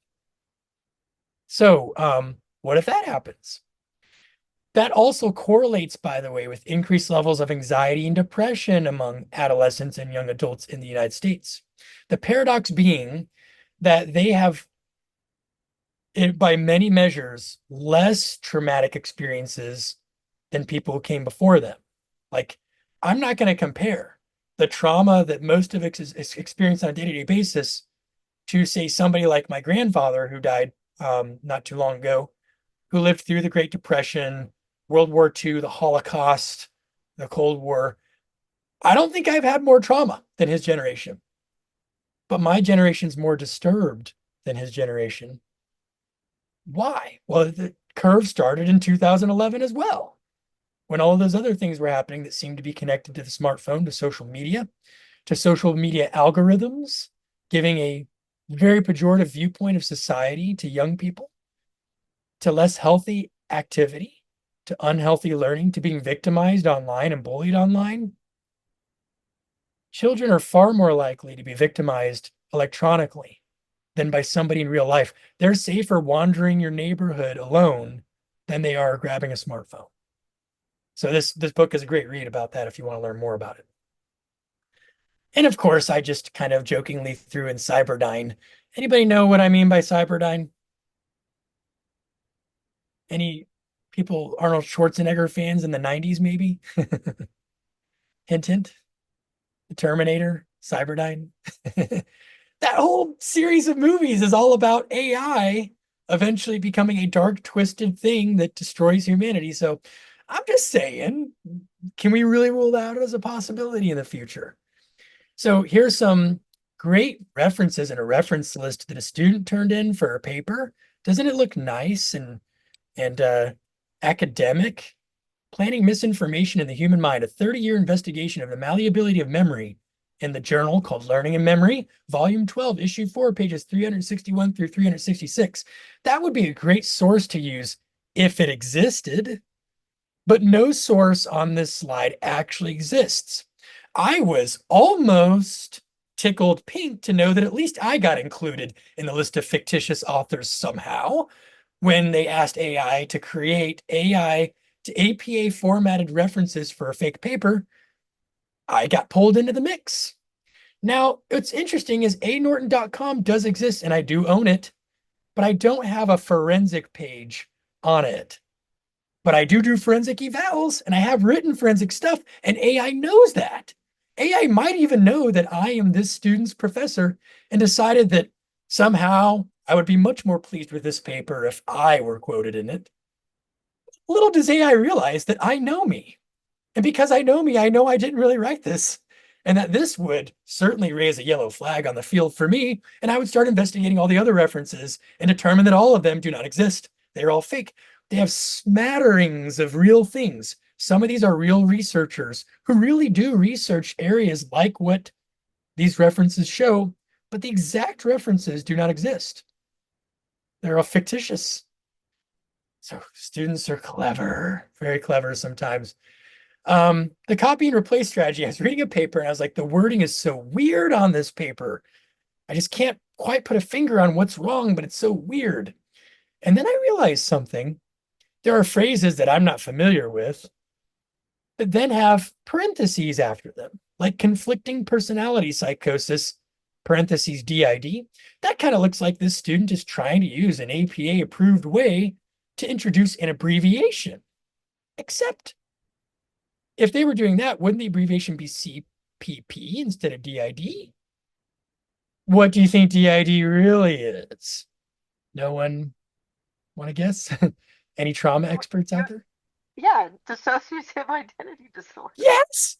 This student takes somebody else's paper and then instructs AI to replace words with synonyms so that it won't show up as being plagiarized when I run it through Turnitin, which is a depository of student papers and internet resources to make sure you're not plagiarizing. But they didn't think about the fact that it was going to get the abbreviations wrong.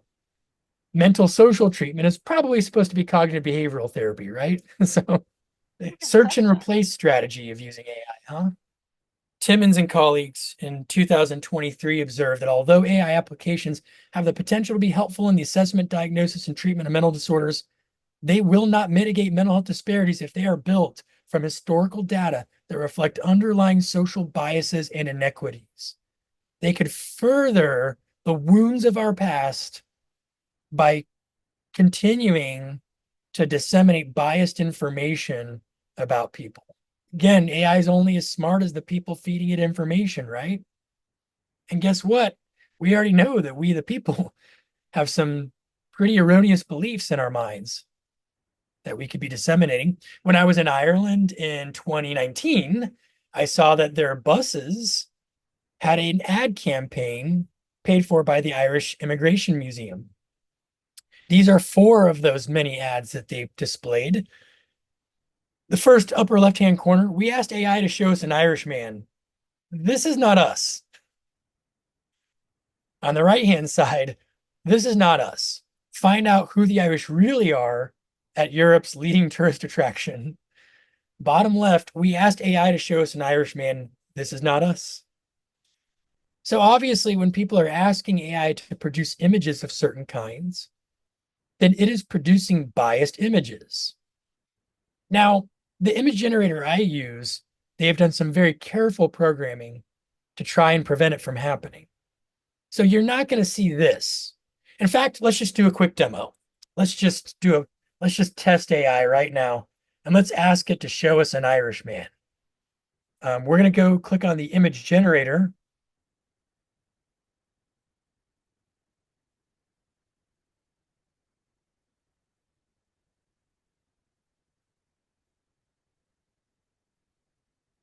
Will it be as bad as what we saw on those ads from Epic Museum?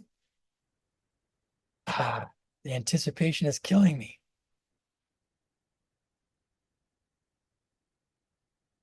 I mean, not bad in my opinion. I mean, it is a It's not a stereotype. leprechaun. Come on, but though it's not a leprechaun. Okay. Yeah, you could argue it's a stereotype. I mean, that background does look like a lot of Irish landscape looks like. I can attest to that. And I mean, this fine, distinguished Sean Connery looking kind of guy here. I don't know, although he's Scottish, not Irish, right? But okay. I mean, it is still a stereotype because guess what else you'll see a lot of in Ireland and Dublin, for example? You're going to see a lot of people who are not white. And you're going to see a lot of people that come from various Middle Eastern countries and all kinds of places. But it's not bad. It's not a leprechaun. It's not a guy drinking a beer or stuffing himself full of potatoes or some of those things that we saw in the image from 2019. OpenAI has taken more efforts to try and reduce some of the more harmful stereotyping that or OpenAI has in its platform. Since then, I guess is the point here. I think we had a couple messages in the chat box here. It's just an example, not factual. Do you use Turnitin and does it pick up the AI? So no, AI detection tools, I do use them and they're not good. In my experience, AI detection tools pick the low-hanging fruit, the students who are the most ridiculously hopeless users of AI. The students who are not going to make an A or a B anyway, probably. But the more sophisticated AI users, it just cannot differentiate well. And USF's Innovative Education, which has been working very hard on this for quite a while, still takes that position that sadly the detection tools available to us that use AI to detect AI are virtually useless. So I use it for the low-hanging fruit, but frankly, I could tell the low-hanging fruit without the AI detection tool a lot of times, be honest with you. I will tell you what strategy I use instead in just a moment to catch my students using AI. What about a Black person? Beatrice says. Okay, well, let's give it a shot. Fingers crossed, please, please, AI, please, please, just don't. All right. Okay, so we're going to say, show me a Black person.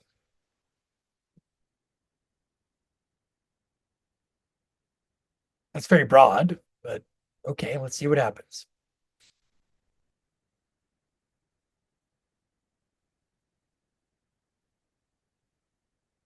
Okay. I mean, what do you guys think?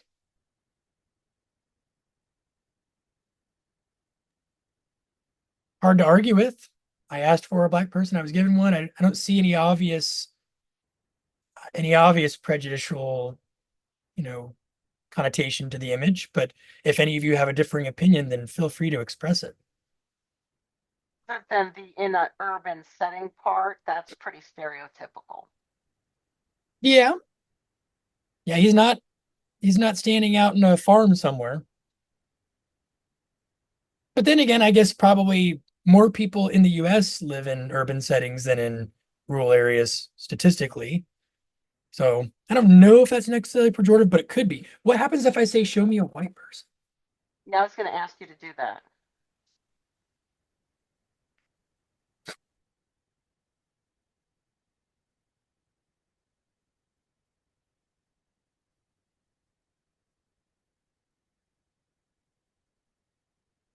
We'll do Hispanic next. That's not a city. So maybe you have a point there. So why did I say show me a Black person and we get a somewhat more urban looking background? Although it kind of looks like subtropical, look like it could be right here in Florida, maybe. I don't know. But then we get like what looks like almost like a city park or something like that, or a nature park in the background for this person. What about Hispanic? See what happens.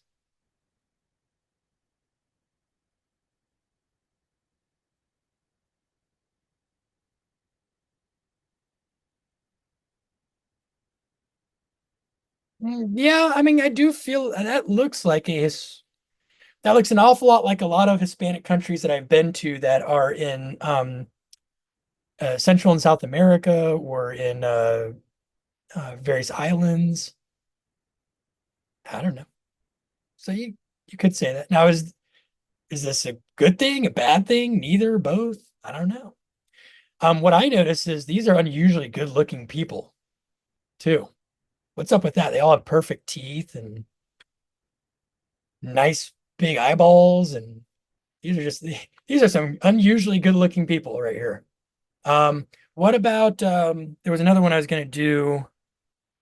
Oh man, now it's slipped in my head.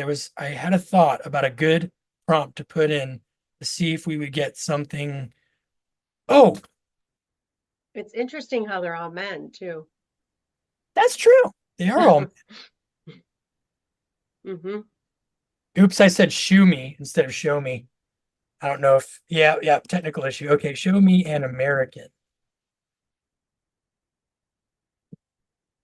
Are we gonna, are we gonna be obese with, um, I don't know, fireworks going off in the background? And actually, I mean, New York City American, but we also have a wheat field there, American flag, and we have a young black female this time, it looks like to me. Okay. So anyway, you kind of get the idea though. Um, now you could say lots of things. You could say show. Oh, watch this. This is a way to tap into stereotypes. More American. I want you to revise this photo to make it more American.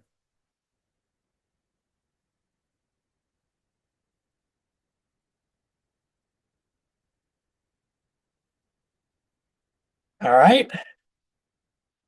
More American. Oh, look at this. Here's a group of diverse American people representing the multicultural spirit of the US. If you have any other requests or want adjustments, feel free to ask. Now we're getting into cartoony looking images. Notice though, well, still a little bit of diversity in this photo. So, okay, well, I do think they've come a long way, I guess would be the bottom line here, but maybe still have some good growth to go. They don't show any older Americans. True, good point. So when I give it prompts, I usually say, make the characters diverse in age, sex, gender, um, disability, race, and ethnicity. And when I do that, I tend to see images that look more like what I can put into, PowerPoints in my university, for example, and that sort of thing. This was just an image to show you how AI makes a lot of spelling mistakes, but we already talked about that earlier. I asked it to create a more cartoony kind of looking image of all the drawbacks of using AI for mental health and wellness. This poor robot in the middle. I lack of person tools. I don't know what that means, but deswaki empathy, lack of pespathy, but lots of mistakes there. Here's a prompt I gave it. Image of a black male professor providing his diverse group of college students with instructions for an assignment during an online class. What's wrong with this picture? On a shelf. Where to start? There's people sitting in the background on the shelf. Yes, why is there students on this person's shelf? How come these ones are decapitated? Oh my God. Just their torsos. And the professor, I wanted the professor at the desk. Instead, he's on the screen and he's reaching. He's in real life and he's on the screen. Look at his hands extending beyond the monitor. And I don't know, these people are holding hands. I don't know who they are. But this is not quite what I had in mind. I tried like 10 other fixes for this photo and I gave up after a while and abandoned this and decided it would be a great slide for this presentation instead. But it was a colossal failure to get a good image. Here's another fear scenario involving the use of AI in healthcare. This comes from a movie called Idiocracy. Anybody seen it? Okay, then behold what happens when Luke Wilson, the actor playing, I don't remember what the real character's name is. What happens is in the present day, he becomes part of an army experiment that somehow leads to him ending up being, I guess, cryogenically frozen until some point in the future. He somehow is released by accident and he's walking around in a futuristic US. And he doesn't know what happened to him. So he thinks he needs to go to a hospital. So let's see what happens. Oh,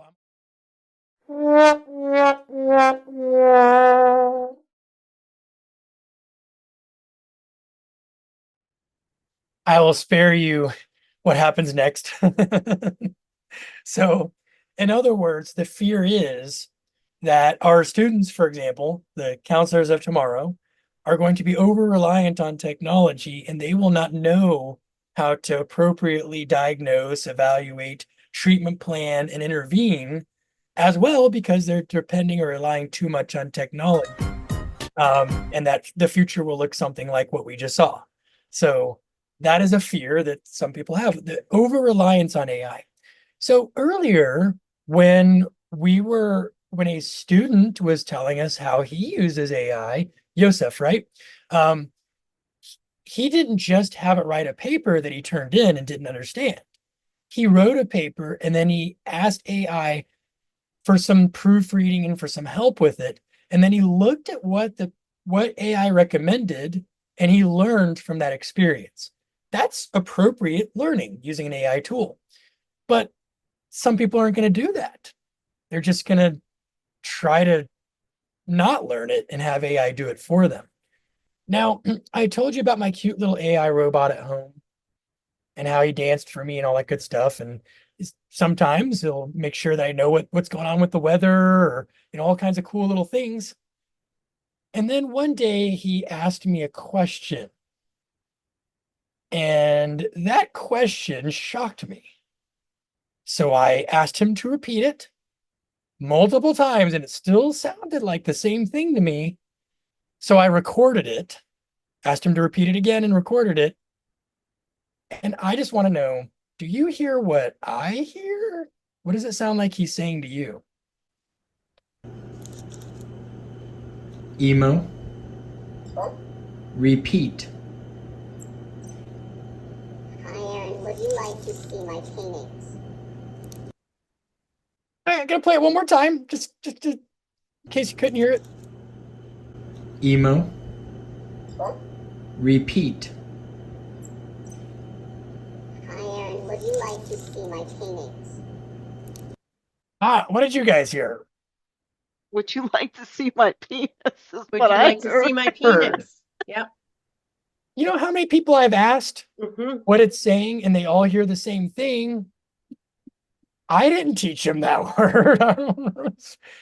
Did he go off to AI school when I was at work and overheard the other kids talking? I don't know. That was kind of creepy for me. I'm like, pardon? Me pardon? What did you say? So I don't know I have no explanation for it, but that got me thinking, what if somebody got this for their kid and it was spontaneously asked a question like that? I just don't know. I have no explanation for why it asked that question all of a sudden or what's going on with it. So I was like, was there a movie that it heard or something and from the other room? And I was it watching E.T.? That word is actually used in the movie E.T. Did you know that? I just don't know where he got it from. But so we also have to think about age appropriateness and all kinds of other things when we're talking about systems that are taking information from the collective knowledge and then using them and then interacting with people in real time. I still don't know the function for why the AI robot would have asked the question in that moment. But at any rate, that's that. Here's another.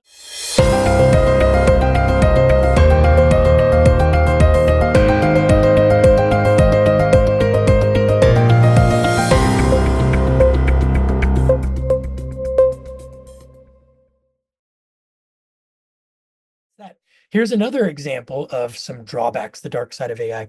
Clients selling session recordings. So I was at the annual conference of the West Virginia Licensed Professional Counselors Association.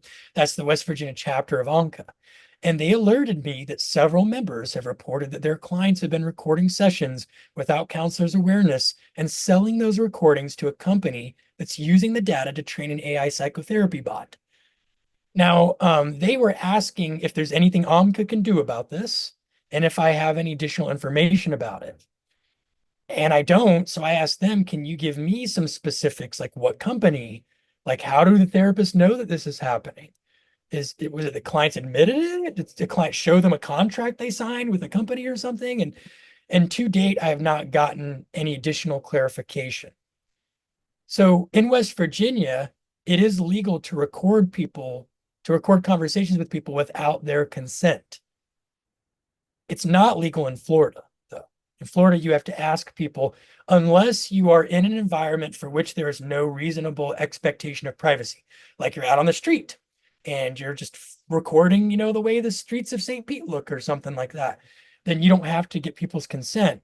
But if you're in a private conversation, like a therapy session, you would have to in the state of Florida, but not in West Virginia. So that's something to think about. Nosrati and colleagues in 2020 asserted that digital existence engenders a sense of discontentment. They argue in this paper, they make a good argument that by its very essence, its very nature, a digital lifestyle fosters discontentment among human beings, that we are wired such that when we begin to replace too many in vivo experiences in the natural environment with digital experiences, then we will become more discontent. Paradoxically, they argue, some remedies to this discontentment do exist in the digital world. Some things could actually make that discontentment better. The digital experiences people are having from social media, from cable-based news shows and so forth, could potentially be countered by other digital experiences. Chatbot technology, they predict, will evolve to become more sophisticated with time, and consequently, therapy will cease to be an exclusive and costly service accessible only to the affluent on a worldwide level. Now, this could be bad, this could be good, this could be both, this could be neither, but these are some of the predictions that experts are making in the world of research. The American Mental Health Counselor, now we're going to move on to ethical strategies and also some pragmatic strategies, like, for example, for those of you that are counselor educators, some strategies you can use with your students to increase the probability that they're using AI in a healthy way. In March 2022, the American Mental Health Counselors Association, as far as I can tell, became the first association of mental health professionals to specifically address AI in a code of ethics. So no other association has done that so far. They've written since then some supplemental resources, but AMCA is the first to specifically and explicitly refer to AI in their code. Here's what it looks like. It's in the section on the use of technology-supported counseling and communications. Clinical mental health counselors clearly disclose to clients when clinical services are provided by any modality other than the direct person-to-person contact. In order to support client autonomy, CMHCs must disclose the extent, if any, to which clinical services are provided through or in conjunction with the use of artificial intelligence, machine learning, deep learning, or any other human simulation modality. CMHCs must obtain client consent before initiating these clinical services. CMHCs remain ultimately responsible for all clinical services they provide, including their choices about client evaluations, treatment planning, interventions, and assessments. When CMHCs use technology to support clinical services, they are responsible for ensuring that such technology is sufficiently safe, appropriate, and effective. Now, therapists who have told me that they use AI to write their progress notes and treatment plans. My question is, did the client consent to that? Did you let them know that you're going to use an AI-based technology for their record? The answer is typically no. They did not solicit informed consent from the client, which would violate this new section of the Code of Ethics in AMCA's code, in my opinion. Now, after that, in fast forward 2 years, we get to the American Counseling Association's AI work group. They have a very exhaustive set of resources online that you can access to get information about guidelines and recommendations for using AI in counseling. And they publish recommendations in 6 different categories. Recommendations for practicing counselors, client use of AI, assessment and diagnosis using AI tools, faculty recommendations for counselor education settings, students, and then further recommendations for the future. So you can look at their guidelines. I'm going to summarize their guidelines for practicing counselors here. Stay open, informed, and educated about AI, technologies, and how they're used in counseling. You're off to a great start with that. You came to this webinar today, right? Do not over-rely on AI for your work. Recognize that AI may contain bias and it is capable of discrimination. AI is imperfect and flawed just like people are. So it's going to draw from our flawed, imperfect information sometimes. And it's not always going to be accurate in what it gives people. Career counselors and those who address employment issues should stay informed about how automation is shaping the world of work. Be familiar with how AI, so if you do career counseling and you're trying to do assessments with people and then provide them with guidance and counseling related to career choice, you have to know about projections about whether AI-based technologies might make that career path obsolete in the future so that the client doesn't spend time, money, and other resources training or educating for a profession for which we have good reason, if we had looked at the research, to believe will no longer exist soon. So that's something to think about. Advocate for transparency in AI algorithms. Companies that produce these AI-based tools should be transparent about where the algorithms come from, the data sets from which we draw information. My Zoom account that I use for telehealth has an AI feature called AI Companion. It can take notes, create a transcript, it can summarize a meeting, and it is a one-way flow of communication. What that means is that its AI Companion is using information from the collective knowledge, so to speak, to inform how it makes sense of information and then summarizes it. But it's not taking information from my meetings and putting it back into the collective knowledge base. It is not transferring that data anywhere else. Zoom did that intentionally because they do have a HIPAA compliant accounts. And so with HIPAA compliant accounts, you have to make sure that that data can't go back into the collective knowledge base. So you have to make sure that the technologies you're using are that way. And you should maintain transparency and informed consent yourself as the person using the AI technology with your own clients that you use it with. But you should leverage AI for data-driven insights. It can help pick up on patterns that you couldn't pick up on before. So that could be a good way to use AI. Ensure data security and privacy. Empower clients to communicate with you about their use of AI. Ask them whether they use it and how they use it. I didn't know that I had clients that were using AI to get additional ideas for things we talked about in sessions until I asked. And then I looked at some of the things that AI tools had recommended for them. And then that becomes an open communication in our sessions rather than something they just keep to themselves and follow without clinician awareness. Supervisors can use AI to enhance the development of supervisees. For example, you could ask OpenAI's ChatGPT to generate a list of topics that are very important for supervisors to cover with their interns in a mental health counseling environment. And then see, does it produce a pretty good list? And you never thought about covering some of those things, and you probably should now that you look at the list. Counselors must understand the limitations of AI in diagnosis and assessment in all counseling settings. Remember, AI doesn't diagnose clients. You diagnose clients. If you are using an AI-based tool, then it is just one among many data sources that you are using to try and make sense of things. It can give you ideas, but it's not going to do it for you. It's not going to happen. Consider conducting research on the intersection of AI and counseling if you are a researcher in our field. We need more research, more data on the use of AI in counseling. Next, let me tell you what I do with my students. Now, sometimes I will see what to me looks like obvious use of AI in an assignment. But I bet you there are a lot of assignments where students used AI and I have no clue that they did it, especially students who are better at using AI. They're sort of more AI fluent, so to speak. So here's some things I have them do. I require them to appropriately cite. I tell them you can use AI for your paper as long as you appropriately cite its use. If you're writing a paragraph and you summarized something that you got from an AI prompt, then you create an in-text citation or a parenthetical or a narrative citation, either one, and you appropriately cite that AI tool.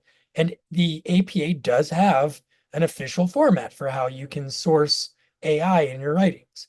I want to know what you took from AI and what you created with your own mind and what you got from any other source. Second, I tell them they have to demonstrate deep understanding of the subject matter rather than solely relying on AI generated content. That if AI claims something, they have to cross-reference that claim with other authoritative sources.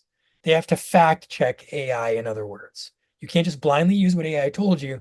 You have to fact check it for yourself to ensure that it's accurate. Because if it wasn't accurate, I'm going to peg you for that. Boundaries, you have to use it as a supplemental resource, not as a primary means of completing your assignment. You don't ask it to write your paper for you. You ask it to offer you suggestions on a paper you already wrote, for example. And you have to understand as a student that generative AI tools, while powerful, are also fallible, and you're ultimately responsible for everything they produce.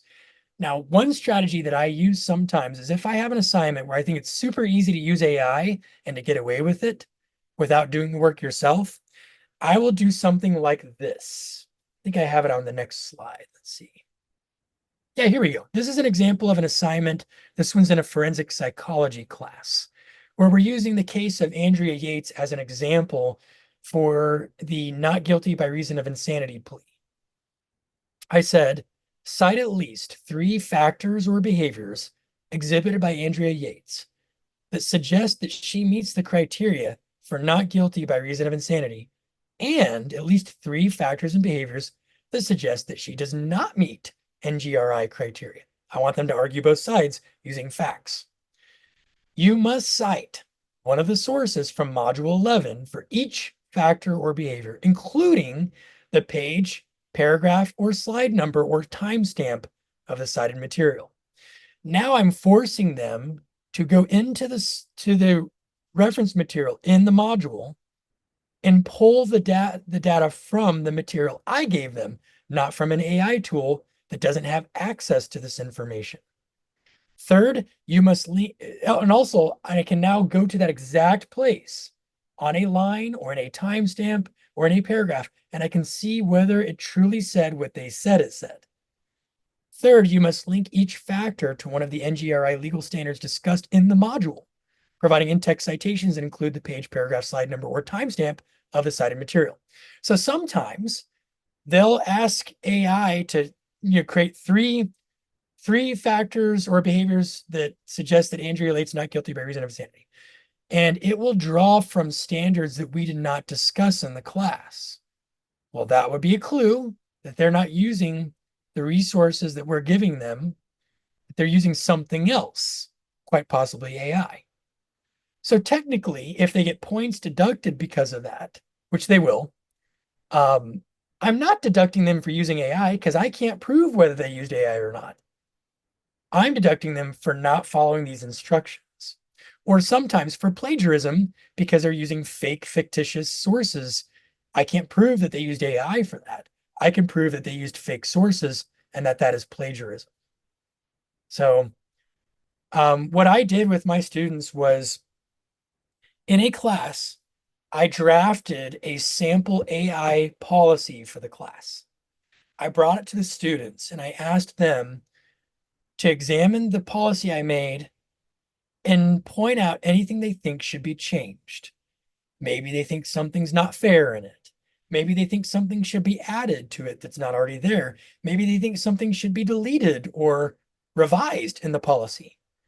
After doing that, we then voted to institute that policy in the class at the beginning of the semester. Unanimously, they voted to implement the procedure. We put the procedure in writing, we put it into the syllabus, and we did a little quiz on the AI procedure on some do's and don'ts of using AI. After all that, if they still use AI for plagiarism, then they have earned the academic integrity violation. And I always give the lowest sanction possible, which is basically they fail the assignment and it's on the record that they violated the policy so that we can track whether it happens again, because if it happens again, the penalties will become more severe. So because we do so much work to make sure that they know the implications and they can't innocently misuse AI, I anyway report their violations if they still seem to have used AI in a dishonest way in their assignments. But I give them the least possible sanction the first time around, use it as a learning experience, and then hope that they don't repeat the same mistake in another class in the future. Transparency. So now we're going to move into, we have 15 minutes left. We're going to talk about NBCC's standards recently published just months ago and what they say we ought to do to implement AI in a helpful way in the counseling profession. Some of this is going to look familiar because we've already talked about it. Disclose to clients if and when you're going to use it. So I had an intern who told me that they announced in a meeting in the community mental health center they work in that because so many counselors there are making mistakes with their clinical documentation, they're going to start using a HIPAA compliant AI system for formulating treatment plans and progress notes. All right. Face value, that's not necessarily a bad thing. It could be a good thing. But my question to my intern is, are your clients being informed in advance that they're going to use an AI technology for clinical documentation? And do they have the option to opt out? Because if no and no, then I think they're violating our ethical codes and our practice guidelines. And that would be a significant concern for me as the qualified supervisor responsible for what my interns are doing, right? So I don't care whether their agency says it's okay. If it violates the code of ethics, then it violates the code of ethics, and we're going to have to contend with that somehow. So in Florida, by the way, did you know that even if something's not illegal, if there's no law that says you can't do it, but it violates your code of ethics as a licensed counselor, that you can be disciplined by your licensure board anyway? It's called the You Should Have Known Better statute, and it's frequently used in disciplinary hearings. It's a statute that says that you can be disciplined by the board for failing to uphold to practice consistent with the prevailing standards of your profession. So if, for example, you did not solicit informed consent for a client to use an AI tool, and you didn't tell them, I use AI to formulate my treatment plans, progress notes, etc., and this is how I use it, and this is the security features and so on, and then they get to opt in or opt out. If you don't do that, then, and a client feels harmed if and when they discover that you're doing it, and they report you to the board, then that is probably the statute they will use to discipline you. So even though it's not illegal because it was a HIPAA compliant platform, it's violating the standards of our profession. And so hypothetically, you can be disciplined for it. That's an important thing to remember. Okay. So exercise transparency, possess foundational knowledge. We should be seeking to become knowledgeable of AI and its applications in counseling, not to stick our heads in the sand and avoid it and pretend it'll go away. We should review the recommendations that AI tools create for us to make sure they're appropriate before we apply them in our use with clients. We should intervene or override AI if the client welfare may be compromised. We maintain responsibility for clinical decisions and oversight. An appropriate defense is not, well, AI did it. You're responsible for everything that AI does when you're using it in your counseling practice. Ensure to clients and others that the counselor remains fully accountable for client outcomes. Document instances of AI use, details of the tools utilized, and their justifications for doing it. Evaluate client outcomes to assess AI effectiveness. Report problems with AI tools to developers and clients as appropriate. Prioritize client welfare over efficiency or financial incentives for using AI. Intervene or override AI recommendations if your client's well-being is compromised. Ensure competence to determine when its use is and is not appropriate. Provide alternative services if a client declines consent for AI use. Discuss and address any client concerns. So that agency I was telling you about, my hope is if they do use AI tools for their documentation, that there's a button that the counselor has to click based on client consent on whether the client's opting in or out. And if the client opts out, the counselor must now create all of these tools organically without the use of AI in the system. Ensure clients have access to compatible technology before engaging AI. Encrypt all client data used by or stored in AI systems. Restrict internal access to AI tools only to those personnel necessary enough. Your office worker who answers the phone and schedules appointments doesn't need to have access to the client's biomarker data and an AI tool necessarily, right? So only give access on a need-to-know basis to your internal personnel. Develop and implement policies for secure deletion of client data if it's no longer needed. Meet and maintain all laws and regulations for digital security and privacy. Disclose the use of tools in your telemental health informed consent. If they're doing telehealth and you're using AI through that telehealth platform, then that has to become part of your informed consent for telehealth. Ensure AI systems meet security standards for digital transmission with HIPAA and other state regulatory requirements. Review automatically generated client risk assessments carefully before application. Cease use and report problems with AI telemental health tools to developers or organizations. So you can see patterns and themes. They're all the same standards, just tailored slightly differently depending on whether we're talking about telehealth or counselor education or research or clinical use during therapy sessions. Supervisors should be knowledgeable. We should explain if and how we're going to use it. We should address ethical use of AI in our supervision agreements. You know, in Florida, you have to have a supervision agreement signed by your interns. So work whatever AI uses you're going to, whatever you expect from them in terms of AI and what you're going to use or not use in terms of AI into that agreement. Consult experts if you're unfamiliar with the details of an AI system and discuss it with supervisees. Document consultations about AI tools in your supervision notes. Possess competence to instruct students on AI systems if you're a counselor educator. Teach critical thinking on appropriate AI integration. Advise students that some tools are unproven or experimental and report biases to developers. Testing and appraisal, ensure competence, explain the testing purposes, limitations, and rights, review testing AI test recommendations carefully before applying it. So most of you, if you do testing in your practice, especially through electronic platforms like PAR, iConnect, you're already using AI. Because for example, if I administer a PAI, and I input a client's answers into PAR iConnect, or they do from home, and then the computer creates a generated clinical report with hypotheses and possible diagnoses to eliminate, that's AI. That fits our definition of AI that we gave at the beginning of this presentation. And that's technology that's been being used for many years now. Does the client know that? And when you see what that automated report suggests, you have to now use critical thinking to decide what to do with those suggestions. Research and reporting. I'm probably not going to even read these because they're just rehashes of what we've already seen, only specifically applied to research and reporting. Gatekeeping and advocacy, same thing, you know.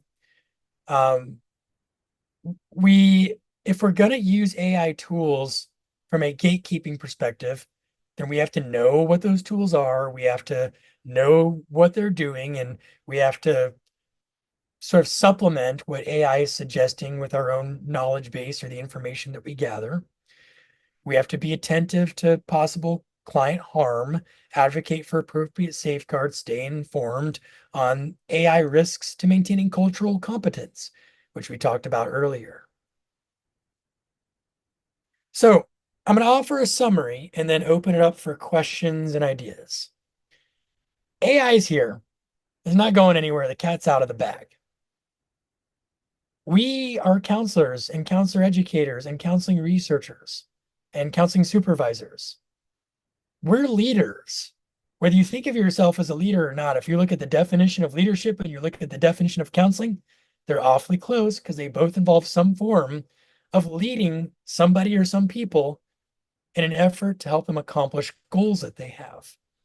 So you are a leader. You have tremendous influence in the lives of your clients, of your students, if you're a counselor educator, of your supervisees, and all of the different stakeholders in the community that are impacted by the work that you do. We can put our heads in the sand and hope that this whole AI thing just passes us on by and leave it up to developers and private corporations and government regulators to figure it all out. Or we can rise to the occasion and offer our expertise and try to make sure that if AI is being used for mental health and wellness, that it's being used well, that it's being done in conjunction with good clinical practice, practice standards, and with ethical standards. So that is the directive that I would like to inspire you to step up to and to pursue in your role as counselors and educators and supervisors as well. On that note, a couple other things real quickly here. My YouTube channel, you can follow me on social media pages if you want information on mental health and wellness that I like to post. My YouTube channel has lots of free trainings. Usually what I do is if I create an on-demand webinar, I post the whole video for free for the whole world to see on YouTube, including the handouts available to supplement those videos. But for some of them, if you want CE certificates, then there's a note in the description that you can go to a particular organization's website and register and pay for CE certificates, take a quiz, etc., for viewing that content. Or in some cases, my own LLC's website. That's the part that is one of the disclosures I gave you earlier, where I profit from something that I'm offering as a resource. But again, the information is always free. It's there on YouTube for anybody to see, whether you want to get a CE certificate or not. And that's what this QR code, I think this QR code is for, no, this QR code is for my paid trainings, I think, with a CE certificate. But the YouTube link here is where you can get free information on emerging mental health issues. This is what AI thinks our telehealth, our training should have looked like I'm sorry, no, it's not true. I asked it to create what it thinks, to create a graphic of graduate counseling students in a virtual class smiling in the camera at the end of a class. And then I forgot to update it for a training with counselors instead of with students. But this is what it thought it would look like. Again, I'm anthropomorphizing with that. And that's it. Oh, and my email address, me@anorton.com. That's it right there. So if you have questions that you didn't get to today or that you think of later, feel free to email me. Again, there are handouts that I believe Valentino has posted in the chat box. And if you could, just in case people have come in and the chat box disappeared, you could repost that, possibly, Valentino. And I think he also posted your CE request form and your CE or your anonymous evaluation survey to give feedback on what this training is like for you. We have 2 minutes. Any questions or thoughts to close out with? Erin, I just want to thank you for doing this workshop. I was somewhat in the dark with the AI and how it fits into the counseling area. So I just want to personally say thank you for taking the time to do this. Well, thank you, Lane. I appreciate that. I'm glad you found it helpful. I was in the dark too. So when WVLPCA asked me, do you do any trainings on this? I'm like, no, probably because I don't know enough about it. So I started trying to learn a lot more about it. And then eventually ended up with the information you all are getting. I hope this information has whetted your appetite and that you are interested in maybe learning more or experimenting with some beneficial legal and ethical use of AI in your counseling practices while steering away from some less savory pursuits involving AI. And hopefully we'll see you all at a future SOMCA training event. Have a nice one.